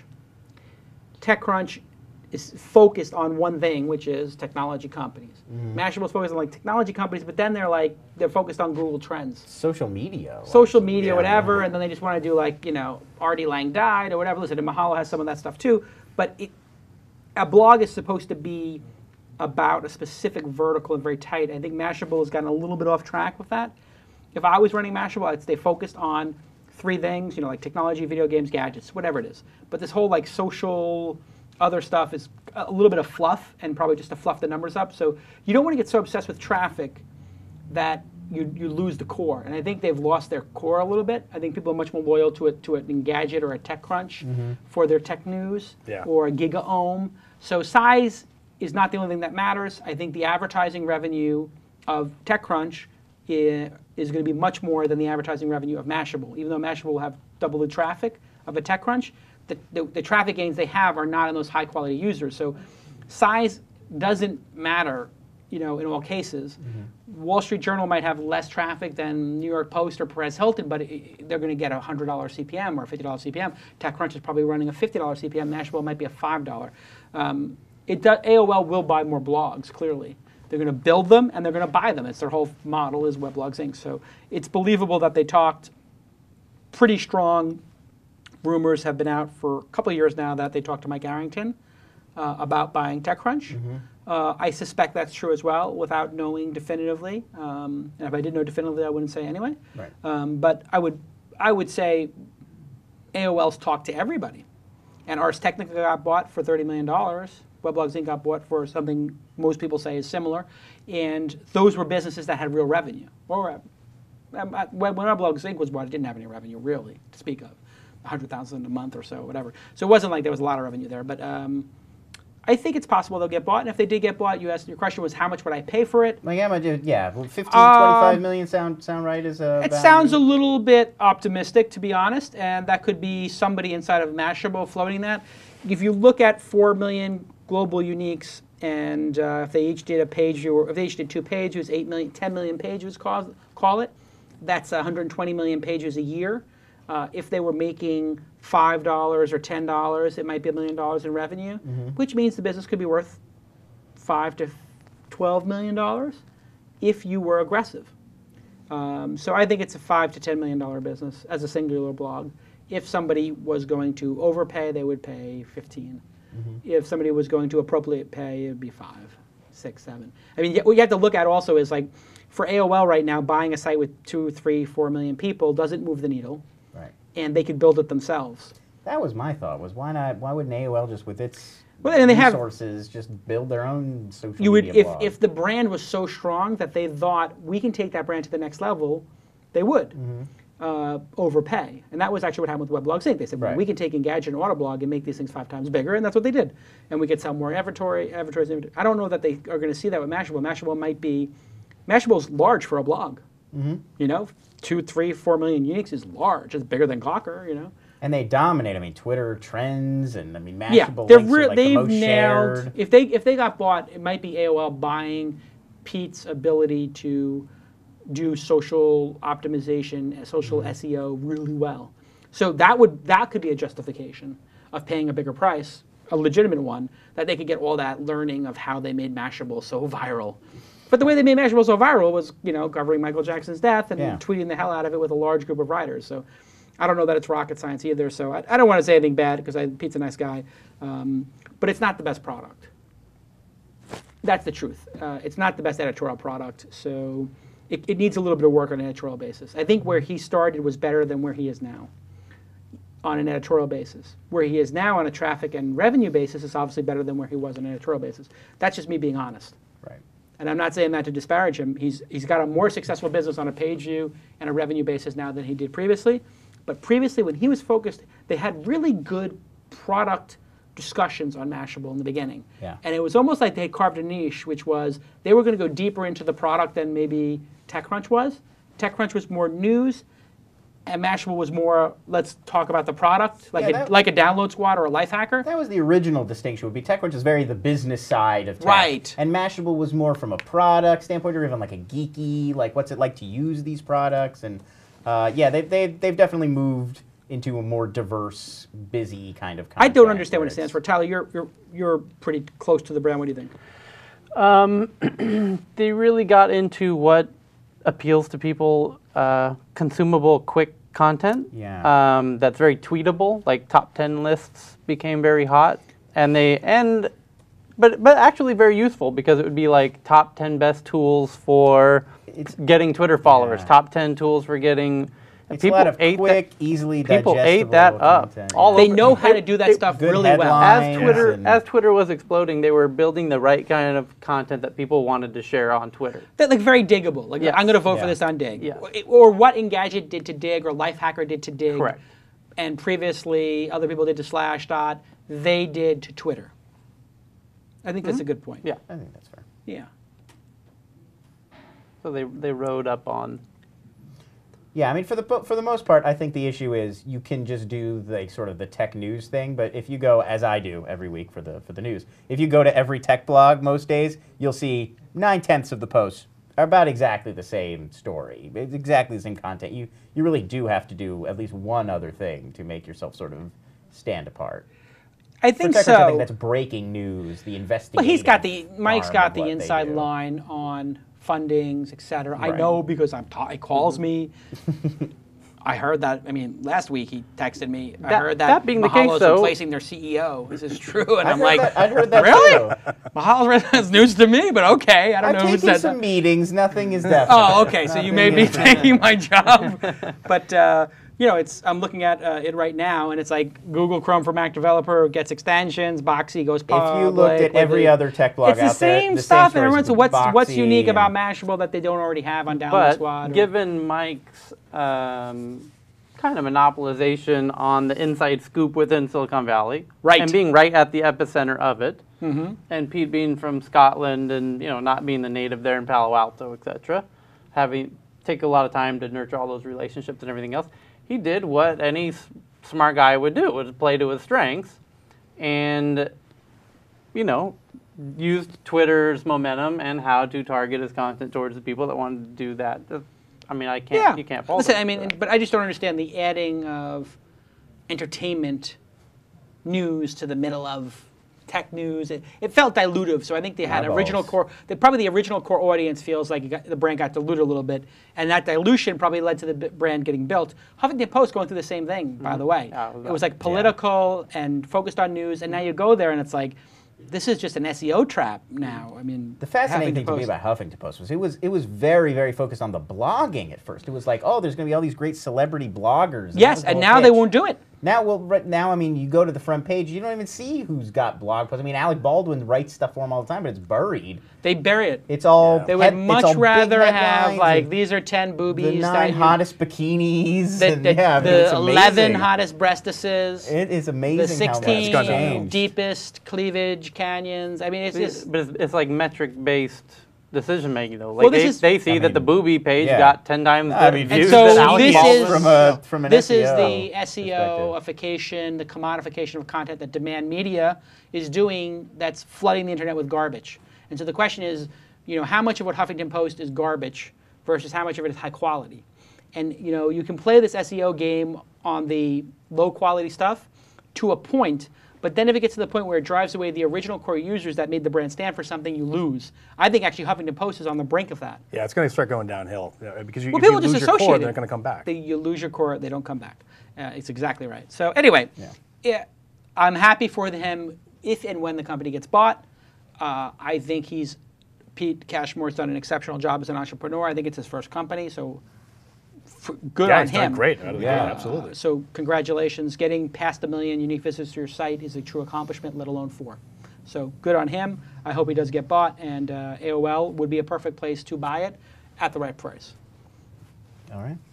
Staying on the blog beat, let's talk about the Crunchies. Oh, I'm going up. I will be giving an award. The Crunchy Award, celebrating the best in 2009 technology, will be held tomorrow at San Francisco's historic Herbsy Theater? That's close enough. HERBSY. The winners in 18 categories will be announced, including Best Internet Application, Best Social App, Best Mobile App, Best Design, CEO of the Year, Best Enterprise. Thank you. Best New Startup or Product, and Best Technology Achievement. And I do have all the nominees here if you want to hear any of them. Any favorites going into this year's ceremony, and what 2009 startup would you pick as like the #1 award-worthy startup? Okay, so started in 2009? Or just overall? I think it's overall best startup of 2009, and I'll tell you I'll tell you the winners right now. You tell me. Okay, well I could read you the nominees for best new startup or product of 2009. There's 2 categories. There's new and then there's overall. Right. So new. New is Aardvark. No. Bing. Maybe. Foursquare. Maybe. Hunch. No. Milo. No. Spotify. Yes. Spotify wins. The nominees best overall startup or Tyler, product. did you have any opinion on that? The amazing thing about that is it's not even in the U.S. yet.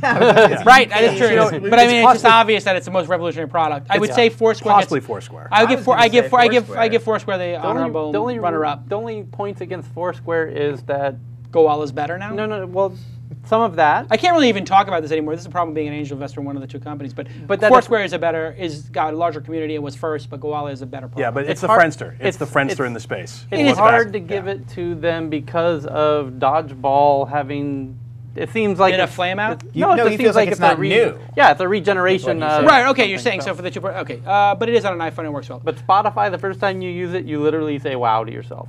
Where the other ones, Bing a little bit. Yeah, I said "wow" with Bing. Bing is a really good product. I think Bing is a dark horse there but honestly, of those, the one with the most impact will be Spotify, ultimately. So you could pick if you did this in September, October, it would be Foursquare.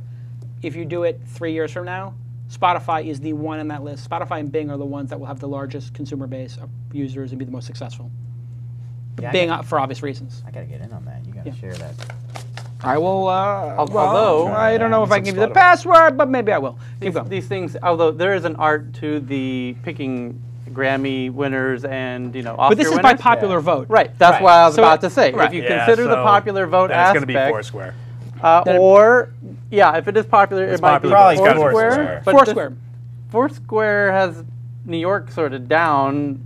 Yeah, I mean the Aardvark guys are very much liked in the Palo Alto area, so they haven't. Yeah, but they really haven't proved the value of their service yet. And I'm not just dissing them because we're both in the answer space. It's just not useful yet. Yeah. I do applaud Hunch and Vark for taking an interesting spin on knowledge.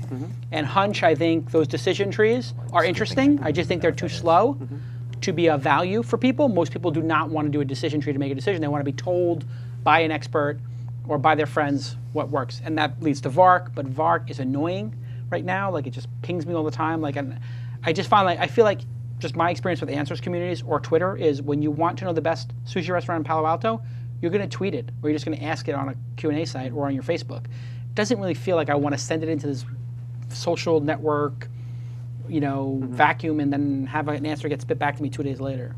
I just haven't had a good experience with it yet. Vark. I've had a good experience of asking questions with it. I've asked a couple different questions and gotten pretty good. Not immediately, but if you're willing to wait, you will get some good answers. Was it from people in your network that you know? Yes. Oh, that's usually. interesting. Or it's.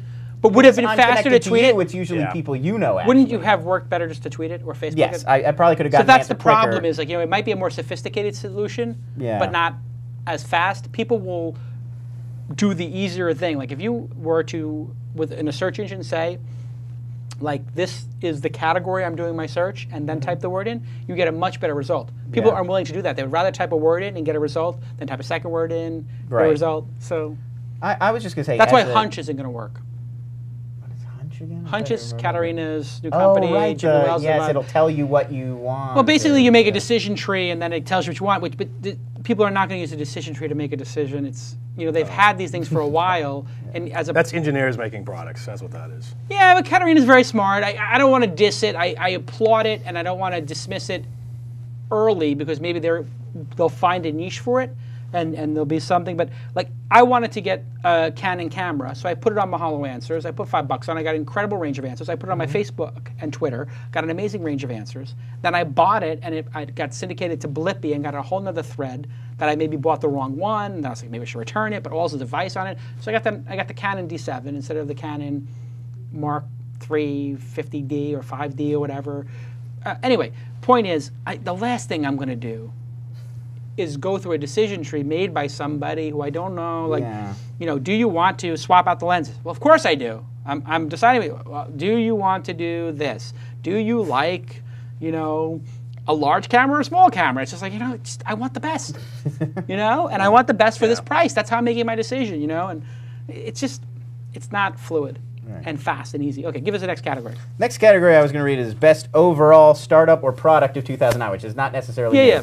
What is? Did you recognize that before we go on? No. Is that a typo? That looks like a typo. No, it's probably some weird thing. But anyway, all right. It says. I'll read it. So the nominees: Android by Google, Facebook, LinkedIn, something called NG Moco, which I've never heard of. Which I asked Jason to read. Twitter or Zynga. Okay, so I would take out Facebook and LinkedIn because I don't think that they've done anything innovative in the past year. Fair enough. I would take out the typo company, Ningo, because we don't know what that is. Moco. Twitter has not evolved tremendously in terms of the product. Lists. That, as I said, it has not evolved tremendously. Thank you. You don't love the retweet feature? Well, I'm just saying they've added two features that were very obvious. So I don't think they've had massive innovation. But they did have massive growth earlier in the year, right? Was it earlier this year when they boomed? April, May, June when they boomed. So you do have to think about earlier in the year. But Zynga and Android have had tremendous success. So this would go to Twitter if this was in the spring. This would go to Android if it was 3 months from now, but it goes to Zynga because Zynga has made the most money and the most innovation in creating a whole entire new category. 5 years from now, it'll be Android, but right now, the correct answer is Zynga. Completely agree. Tyler? The voting all took place up until very recently. I think most people voted a couple weeks ago. Yeah. Probably. If the voting took place today, Android might have a better chance. Right, because of the Nexus One. Right, so there is a recency to this, which is, I don't know how that impacts the Oscars, but it is Oscar-like in that. But Zynga raised like an eye-popping $180 million just a couple weeks ago. So who did? Zynga. Yeah, I know. Yeah. Zynga is crushing it. Okay, next one. Do you want to read more categories? Give me one more category. We could do best internet app, best social app, best technology achievement, best new gadget. CEO of the year. Oh, you want to read CEO of the year? That is the one. CEO of the year, Mark Benioff, Salesforce. Mark Pincus, Zynga. Some guy named Neil Young who runs NG Moco again. So it's not a typo, that's a real thing. Richard Rosenblatt of Demand Media or Tony Hsieh, Zappos. All right, for number one, giving Richard Rosenblatt an award for anything is ridiculous, except for maybe pollution. Polluter of the year he should get. Or most likely to relentlessly flirt with Brooke Burke on his Twitter stream because she's somehow involved with Demand Media or something. I don't know. It's Richard Rosenblatt. He's involved with Demand Media? I think that Richard's wife is doing a business with Brooke Burke or something. okay. So Richard Rosenblatt, every third tweet is having dinner with Brooke Burke and doing this with Brooke Burke and another Brooke Burke. And it's just like, dude, you're married. You shouldn't be talking about some other guy's wife like on your Twitter. I mean, if I was married, if I mentioned Mother Teresa on my Twitter stream, my wife is like, what are you talking about Mother Teresa for? I'm like, because she's a nun, baby. She's dead. Is she dead, Mother Teresa? Or not? I think she's dead. She's dead. She's a nun. She's a saint. I mean, she's going to be Catholic. Still not allowed to. Honestly. Really. I mentioned I used Mrs. Butterworth, the syrup, the other day. My wife's like, who's Miss Butterworth? I'm like, she's a syrup. I don't know. Baby. For the Nexus 1 run, I'm like, she gave me an Ellen Norkin or whatever that woman's name is. Anyway, let me see this once again. Mark Benioff, Salesforce? Mark Benioff of Salesforce, he would have won it 2 years ago, so that's ridiculous. Mark Pincus, Zynga. That's really probably it, but go ahead, next one. That guy, Neil Young, who I don't know if it's the real Neil Young is an awesome, if this was... He's one of the great rock songwriters. Absolutely, moving on, time. no. So we got Pincus. Rosenblatt, Demand Media, Yep. and Tony Hsieh. I'm going to give it to Tony Hsieh because of the exit and because Zappos is so amazing and loved and it's accomplished so much. And I'm going to give it to Zynga next year. That's how I'm going to do. Zynga, though, has done more in 1 year. Tony has done more in 10 years. Does that make sense? Yeah, I get what you're saying. So if it would be sort of like if you had Scorsese up there for The Departed versus Goodfellas, you know, like it's like, okay, we're going to give Scorsese the Lifetime Award or something like that. And then he's up against, I don't know, who is another director who's done an amazing job with, you know, whatever, you know, whoever had the better thing this year versus Lifetime Achievement. Right, yes. The truth is, Zappos for Lifetime Achievement, I wouldn't say that this year, aside from the exit, was particularly amazing for Tony versus the other 9 years. I think he's crushed it for 10 years. Tony's one of the guys I most want to have on the show. But Pincus for Zynga has really had a good year. So it's a tough one. I might split it. But I'm going to give it to Tony Hsieh because you got to give it to him for this year because he sold. I mean, who else has $1 billion exit? I was surprised the CEO of AdMob's not on there. $650 million. Omar. $650 million, $750 million. So fast, too. In 3 years, 4 years. Investment, Mel, like best investment of the year. That would be a VC of the year. Yeah. All right, next news story. We got to get this done. All right, next story. Let's see. What's a good one? Trying to keep the show at an hour and a half. Tablets. Let's talk about tablets. Because it's CES, it's big in the news tonight. I talk about the tablet mania gripping the web this week. Dell has announced that they're working on a Slate-style PC device. They have revealed plans at CES for a 5-inch touchscreen device running on Google Android. The selling point will be that the devices can be connected to one another for multiplayer games. Other companies touting tablets at CES include HP and Lenovo. During his keynote address, Microsoft CEO Steve Ballmer downplayed the importance of the tablet. He showed the HP tablet only very briefly, and then he later told NPR reporters that tablets are, quote, interesting, but it's not like they're big numbers compared to the total number of smart devices in the world. Do you agree or disagree with Ballmer? Is that really even what he thinks? And are tablets destined to be the hot tech product of 2010? Tablets have not had a killer application to date. They have not had solid execution to date. And anybody who takes them out in a meeting is a really annoying person, typically. Like the person who comes in and then they take their laptop, everybody opens their laptop, and then one person opens their laptop and then goes, and they flip it over, take out their pen, and then they start writing notes that then they have to transcribe later on. Right. That's not a killer application. It's annoying. And you're just doing technology for technology's sake. What's ironic about Ballmer's comments is that for a decade or so, Bill Gates has been trying to make this work. And basically Ballmer's like, yeah, you know what, Bill? It's not working. So that being said, the iPhone is a tablet. It's a small one. Yeah. It's a little slate. You know, it's like a tile. So a little bit bigger. I would like my iPhone to be a little bigger, maybe. But it's going to get to a point where they don't fit in your pocket. When it doesn't fit in your pocket, then it's a laptop. It's going in a bag. If I got it in a bag, I want my MacBook Air or something like that. I want a full keyboard. I have a contrarian opinion to this. The killer app for the tablet is to be a better Kindle. Okay. Books. Sure. So the Kindle is not perfect. The Kindle is flawed in many ways. A tablet, a well-done tablet, could solve that. So if they couple it with, an iTunes for books that's really well done, I think a tablet can be a huge And success. surf the web. So I am getting on a flight, and I'm packing my laptop and my tablet. Yes. Why not? You bring your Kindle right now. I mean, if you had one. I would think you don't, but if But for those who love the Kindle, I mean, I take. I my know Kindle I do like- see people take the Kindle out. I'm just like, you're really carrying two things. It sort of Well, seems because you unnecessary. don't want to read on your laptop. I mean, reading So on now a I'm PC going to is have not, a Kindle. It's not the same ergonomic experience. So then, does the laptop get left behind if you have the tablet? No, because you use the laptop for email and you want the keyboard, and so if you have the tablet. So now I'm basically carrying two computers with me everywhere. So that's the thing I don't understand. This is why the Apple tablet hasn't come out, in 10 years of... Because it's not good enough to be a computer Well, replacement. until there's a use case that is revolutionary, like it's 3D or something really wild. Reading the book thing might be. Yeah. I mean, I think the Kindle proves the then point. you would be warranted in coming out. On it. Exactly, I have to say the book thing is niche because people don't read books anymore, but I do see people on flights, typically 3 or 4 people out of 200 with a Kindle, using it at a time. 2, 3, right? The interesting thing about these two little announcements is if you look at the images on I think it's the Lenovo and both of them, they actually look like what you think the Apple tablet is going to look like. Yes, it looks like iPhone-y, it looks like a large iPhone. And I think, if anything, this is an interesting preemptive sort of strike on Apple when they do release a tablet. It's like, oh yeah, it looks so close.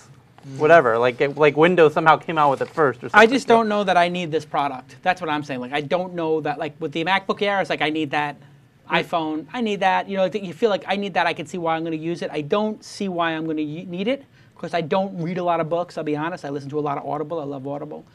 So I don't know. And I don't know if I'm going to willing to pay. This thing's going to cost $800, $900. It's too high. Yeah. If it was $300, like Mike was saying, with the Crunch Pad was going to be, I'd buy Then them. yes. Sure, I'll put it in a drawer, keep it by my nightstand. You know, I'd like to have something when I'm laying in bed to quickly go through some pages before I go to bed, look at analytics, and then hit the hay. I don't want to take out my laptop and open it, but it just feels like we're maybe getting to too many devices that overlap. The pace of the innovation is going to outpace the need for buying all of this stuff. At some point, it's the camera size and the speed and all of that is going to get really quick in the next 5 years. Yep. What are you going to buy a phone every 4 months? We're getting to the point where it feels like diminishing returns. Next story. Let's see. Well, I'll give you some choices. Are we not allowed to talk about Gowalla? I should skip Gowalla? No, go ahead. I'm not going to penalize Gowalla. Okay. Gowalla, they're doing a promotion along with InCase. When you check in at Apple stores, Gowalla will give you a promotional badge. It's essentially an ad for InCase products like messenger bags, computer backpacks, iPhone sleeves. Gowalla's founder, Josh Williams, said that the goal is to, quote, encourage people to visit a real-world location where they can find and sample InCase products. And, of course, they'll be tracking impressions, check-ins, number of badges they distribute, all sorts of other metrics for InCase, hoping to keep going with such partnerships. So what is the line between, like, what would be sort of an annoying ad in the middle of a product and a cool in-game promotion that just happens to be sponsored? And what could Gowalla do to really make this sort of a business? Everybody likes coupons. If they're done and they're targeted well. And if the application, I just pulled out Gowalla right now, disclosure, I'm an small investor in. If you have the ability to turn them off, let's say, or only see a modest amount of them, people are going to see them as content in the same way people look at Google AdSense as content. You know, you're searching for a Maui vacation and you see Maui vacation, 3 nights free if you buy 4 nights, you're going to click on it. Maybe that's the deal that gets you to Maui. So if I'm in a location, if I'm in the Grove here in Los Angeles, and it says buy one get one free dinner, you know what? I want to see it. I mean, I'm not like a cheap guy, but I would like to know. And if it said to me, let's say we're having brunch, and it said, by the way, last minute tickets to the movies are half price because the movie's not sold out. Okay, like lastminute.com used to be or whatever. So I think it has great potential if the controls are in place so it is not overwhelming. There is a an iPhone application called Postabon, Postabon, which is very popular in New York, which essentially is what are the coupons and deals near me, and I can put them in. So I could say there is a buy one get one free entree Monday nights at this restaurant, and I put it in myself. The people don't even have to put it in. So for people who want deals, they can actually go to a specific application for that. What I think Gowalla should probably do is be subtle and only use high-end people in it, and have a thing that just says have a little button at the bottom that says coupons near me or deals near me, and put them in order so the people who want deals can see deals. Yeah. And if you're like, I don't want deals, I just want to interact with my friends, I don't have to. So it really is a matter of controls, right? Like many things. But any of you guys have any thoughts on it? I like the way they're Yeah, doing it. I thought that for the people who haven't used Go Wallet, it's awesome, and the gamey part of it seemed like a substitute in the interim for coupon behavior and tracking how people use of sort of specific items that are tied to the business. Right. Like you go to a coffee shop and you get a little espresso, Right. and that's definitely like their way in to collect things that link up directly There's to what also they're something selling. interesting about companies now being able to use the fact that their customers are tweeting where they're at to their advantage. You know, Yes. it's like giving some. I'll happily give you 50 cents Well, off. I if think you tweet that you're Foursquare, here, you know? Foursquare So- is restaurants on their own on Foursquare are giving people who are mayors something free. Yep. Yeah. So Kevin Rose was talking about this. He's an investor in Foursquare and Go Wallet, which is kind of weird, but good on him for working it out. He said he went to a pizza place, and because his friend's the mayor, they gave them free beer. The first round of beer is free. Because the guy took out his phone and said, we're the mayor, and they said, great, here's free beers. It must be a San Francisco thing. I've never gotten it. Well, I think it's now going to become like a tradition. Like, That'd be awesome. so anyway, where's Yelp in all of this is the question I have. But anyway, this location, the location-based applications, so location-based social networks is going to be the trend of 2010. I'm very happy I was able to invest in one of the companies involved in it. Next story. Final story. Final story. Let's end with something fun. Okay. Former Cheer star Kirstie Alley has launched Fitter, that's P-H-I-T-T-E-R, a Twitter-inspired community that unites individuals trying to lose weight. The site is clearly... P-H-I-T-T-E-R? Fitter, yes, right. Twitter, but with a P-H. The site's clearly visually inspired by Twitter, as you'll see. Design's a little clunky. It seems to distinguish itself largely by replacing Fs with PHs whenever possible. It's built on status.net system, was clearly put together really quickly. So the merits of this specific project that she's working on aside, we're now in an era where companies and individuals could essentially build their own Twitter very quickly. So are we going to start seeing a massive surge in these kinds of Twitter clones, or would it make more sense for everybody to just go on Twitter and try to amass a big audience there? Number one, your news delivery and the writing of the news is getting spectacular. That was like, I felt like I was listening to... Glenn Beck? No.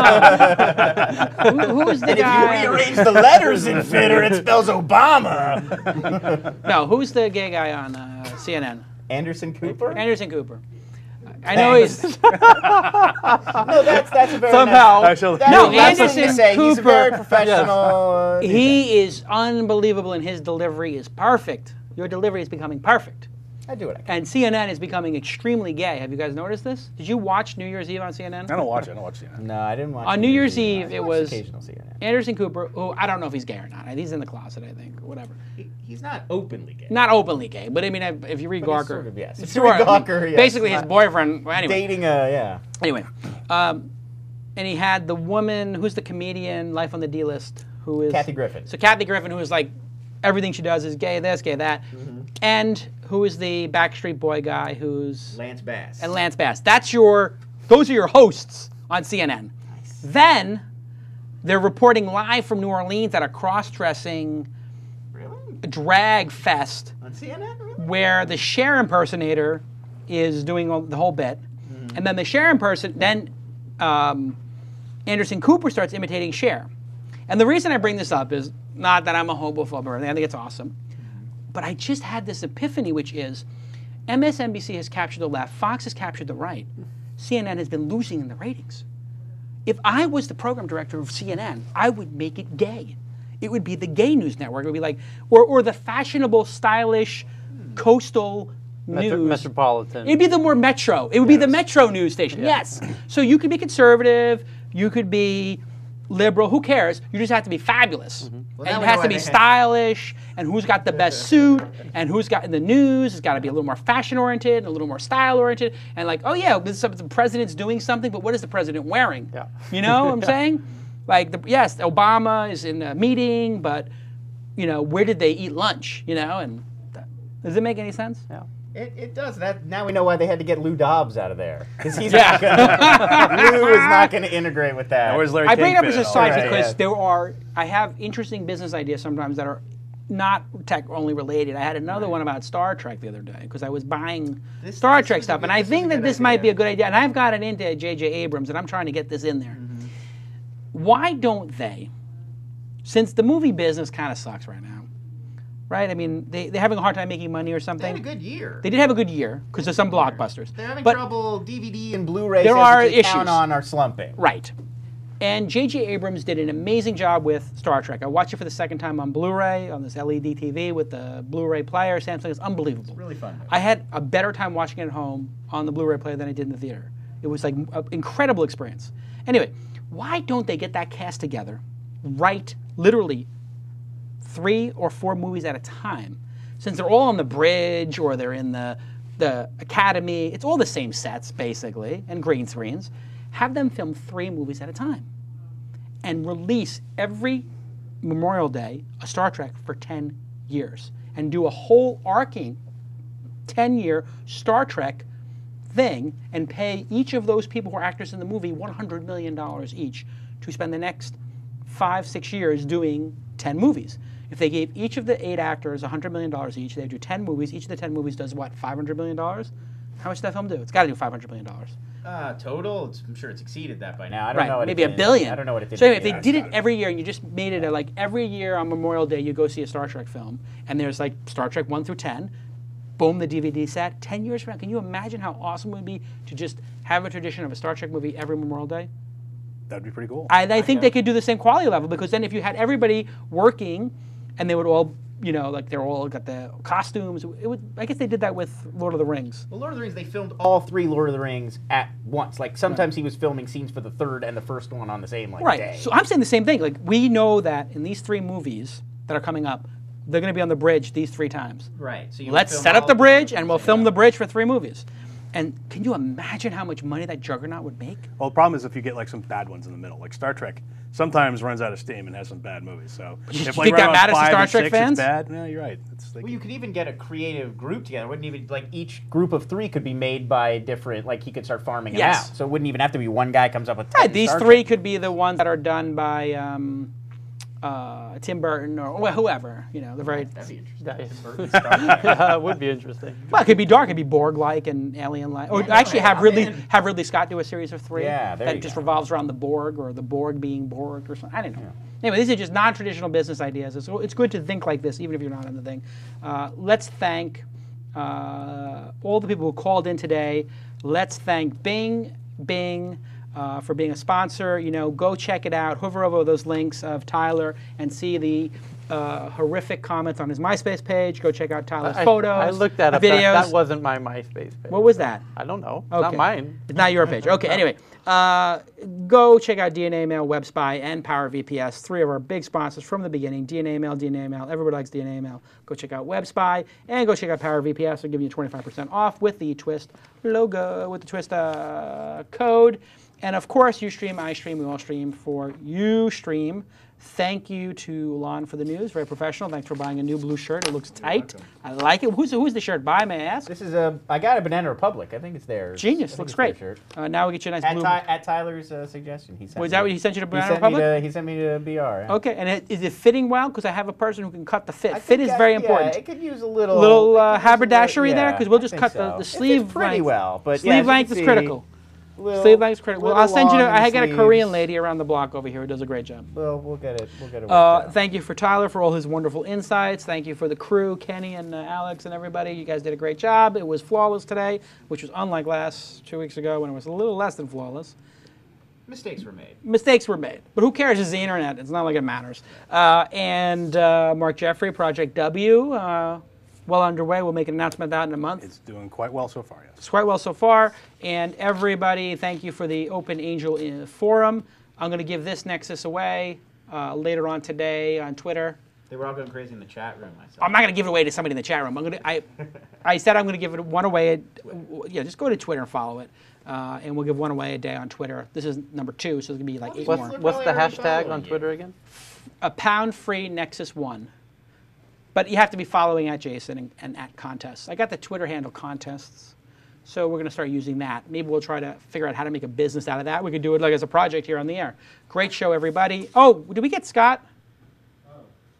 Simcoe? on the phone? Superfan Scott? 30 seconds, perfect. Interestingly enough, the blog is doing great on This Week in Startups, but we need help with the blog. So I said, who would be better to come work on the blog than Superfan Scott Simcoe, who everybody knows has been blogging about the show since the beginning. He's been doing it. Started a blog. He had already started a thing about the show, so we actually hired Scott to blog for the show. He's getting paid. He's like a staff member now. So he went from fan of the show to a superfan status by making a blog about the show, and now he's gone to being a member of the staff. He's actually getting paid. So here we go. First time I've ever talked to Scott on the phone, by the way. Oh. Let's see. Scott, are you there? Hey, Jason, how you doing? How are you doing, Scott? And now where are you located in the country, Scott? I never knew.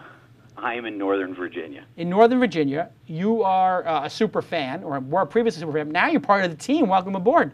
Well, thank you. I was quite shocked. You've done great work. What's the name of your site? It's Startup Recap. Yeah, so startuprecap.com is where he's been blogging about a bunch of different web shows. And originally it was called This Week in Startups Recap, I think. Right, and it was I felt kind of long. A little bit. I wanted to diversify a little bit with, I thought Andrew Warner's stuff was great with Mixergy, so I thought it best to diversify the name. So you keep doing your site, but you're going to be the official blogger of thisweekinstartups.com, and you've already started putting little things up there. And basically, I think what you should do is try to fill in the time between shows with updates on the Ask Jason callers and the Shark Tank. Maybe if there's news about the people who've been on the show, let's say David Sachs were to sell Yammer, we could do a little blog post about that, maybe email him and even say, hey, can we get a couple of questions for thisweekinstartups.com? But basically make it like our own little, light, mini TechCrunch about the people, but only about the subsection of people on the show. It doesn't have to be like original reporting all the time, but just we now have a list of 40 people who've been on the show. We could follow up with them. And I love the idea of following up with the Geek Stack, 100 days after being on the show, where are you at? I love the fact that you found This Week in Startups mentioned other places, like Gary V mentioned how it was a great show. You pulled the audio clip. So I think keep cutting up the clips, and people should know now, fans of the show, that going to thisweekinstartups.com will lead to, we're going to try to hit, 5 blog posts a week, 10 blog posts a week, something in that range? Well, I definitely want to make it more interesting, and my goal has always been to show an interest in every single caller. So hopefully I can do that. And I've always thought it was fun to look back and see if some of these people take your advice and see if they've done some of the things that you've asked them to do. Yeah, that's really interesting. And what you'll do is you'll be a critical part of that process, because when you ask them if they haven't done it, they're like, oh my God. So you remember the person who was on the other week with the music idea, which was really good. He emailed me, actually, which I got to forward to you, and it was like, oh, I'm behind in what I was doing, but I redid the website. It looks really good. I mean, he's not ready for Open Angel Forum yet, but I think in another 2 or 3 months he might be. So you're going to be a critical part of that, Scott, and I really appreciate you being involved. Now, what do you do? Are you a pilot? Is that correct? Well, I work for, that's Should we not a loaded say? question. No, it's kind of a loaded question. I am a pilot for United Airlines, but I am furloughed at the moment. Everything in the airline industry is seniority-based, and United Airlines got rid of 100 planes this last year, so that translated to about 1,500 pilots getting laid off. And being seniority-based, it doesn't matter how good or bad you are. It went back to 1998 seniority levels, so it's been pretty devastating for the pilot industry. Terrible. Terrible. And now, the oldest pilots to be the ones? well, I guess they're doing seniority to be the most experienced, but I think what Scott's getting at is maybe it's not merit-based, which might be something to take into account. If the person's had a lot of mistakes, maybe they shouldn't be but I mean, they got to do it some way. Well, if they had a lot of mistakes, they may not be pilots anymore. Right, they would still be pilots, hopefully. Absolutely. Well, I'll call out Richard Branson and we'll get you on Virgin. Hey, I appreciate it. If you could, that'd be great. I don't know if that'll work, but yeah, I'm sure you'll get. Have Wi-Fi. They should have Wi-Fi. You could be. I don't want him tweeting and flying. No, he could be on. You know what? He could be Skyping into the show, giving us the weekly report from 35,000 feet. Anyway, listen, you got a little side job with us. And this could go places, I think. And people in the chat room are asking, is he getting paid? Yeah, he's getting paid a little something. It's not the hugest thing in the world. The show's not huge yet. But it could grow into something. And that's what being in a startup environment is all about. We really appreciate you I personally, Scott, really appreciate the fact that you took initiative, and I'm really glad you're part of the team. So thanks for joining us. Well, thank you very much. I think this is going to be like a new model for the shows, like a Kevin Pollak show. Maybe we'll take superfan Martha, who has become like really like a big part of the show, and have her blog in between the episodes of the show. She could talk about, you know, all the different people he's had on. You know, Seth MacFarlane was, you know, seen here on the Riviera with this starlet. This person was doing this, and this person was this, and Kevin was here, and Kevin's working on this show. Just a little bit of context between the shows. Yeah. You know, just to keep you, because I know it's a long time Friday to Friday. It's long for me. Like I forget, especially when we took a week off. Just to build a little something between the shows. And the fans like it. Feel like a community. There'd be more Yeah. of a community around this blog. Yeah. And yeah, getting to More know, comments. Getting to know stuff about the people they're watching every week. You Absolutely. know, all the guests who are coming through. I think it's a good idea. So anyway, keep coming up with good ideas, Scott. You can. I trust your judgment. You know, try a couple different things. If it doesn't work, it's no big deal. So be creative. Okay, thank you. I will. All right, we'll talk to you soon. Cheers, bye. Okay, bye-bye. That's good. It's nice to see somebody go from a fan, just a normal fan of the show, to a super fan, and then be part of the team. That's the best way to hire. That's how Tyler wound up here. He was a super fan. Super fan. He wasn't really a super fan. Tyler was a commenter on my blog. I looked at his blog and said, this guy's smart. Maybe we should have him over for lunch. He could become the producer of Calicanis Cast, which was the original way I used to do it. And then, you know, next thing you know, Tyler's in charge of everything. Strategy, whatnot. Running the show. Amazing. I think I'll take the Nexus phone. Do you want a Nexus phone? What do you want? No. Tyler's doing well. Yeah. Just so people, just for the record, Tyler and Lon specifically are doing well in 2010. The expectation has risen for their leadership abilities. We're expecting big things from them at Mahalo, taking ownership of stuff. Open Angel. Actually, that's a good idea. When I get the Mahalo jet or the Open Angel Forum jet, Scott could be our pilot. But he only flies the big jets, I think. So we're going to need a 747 or 737 or something. Yeah. But that's okay. We need it. We're going to need it for all these Nexus ones. Okay, thanks everybody. We'll see you next time on This Week in Startups. With this time, I go for mine. I get to shine. Now throw your hands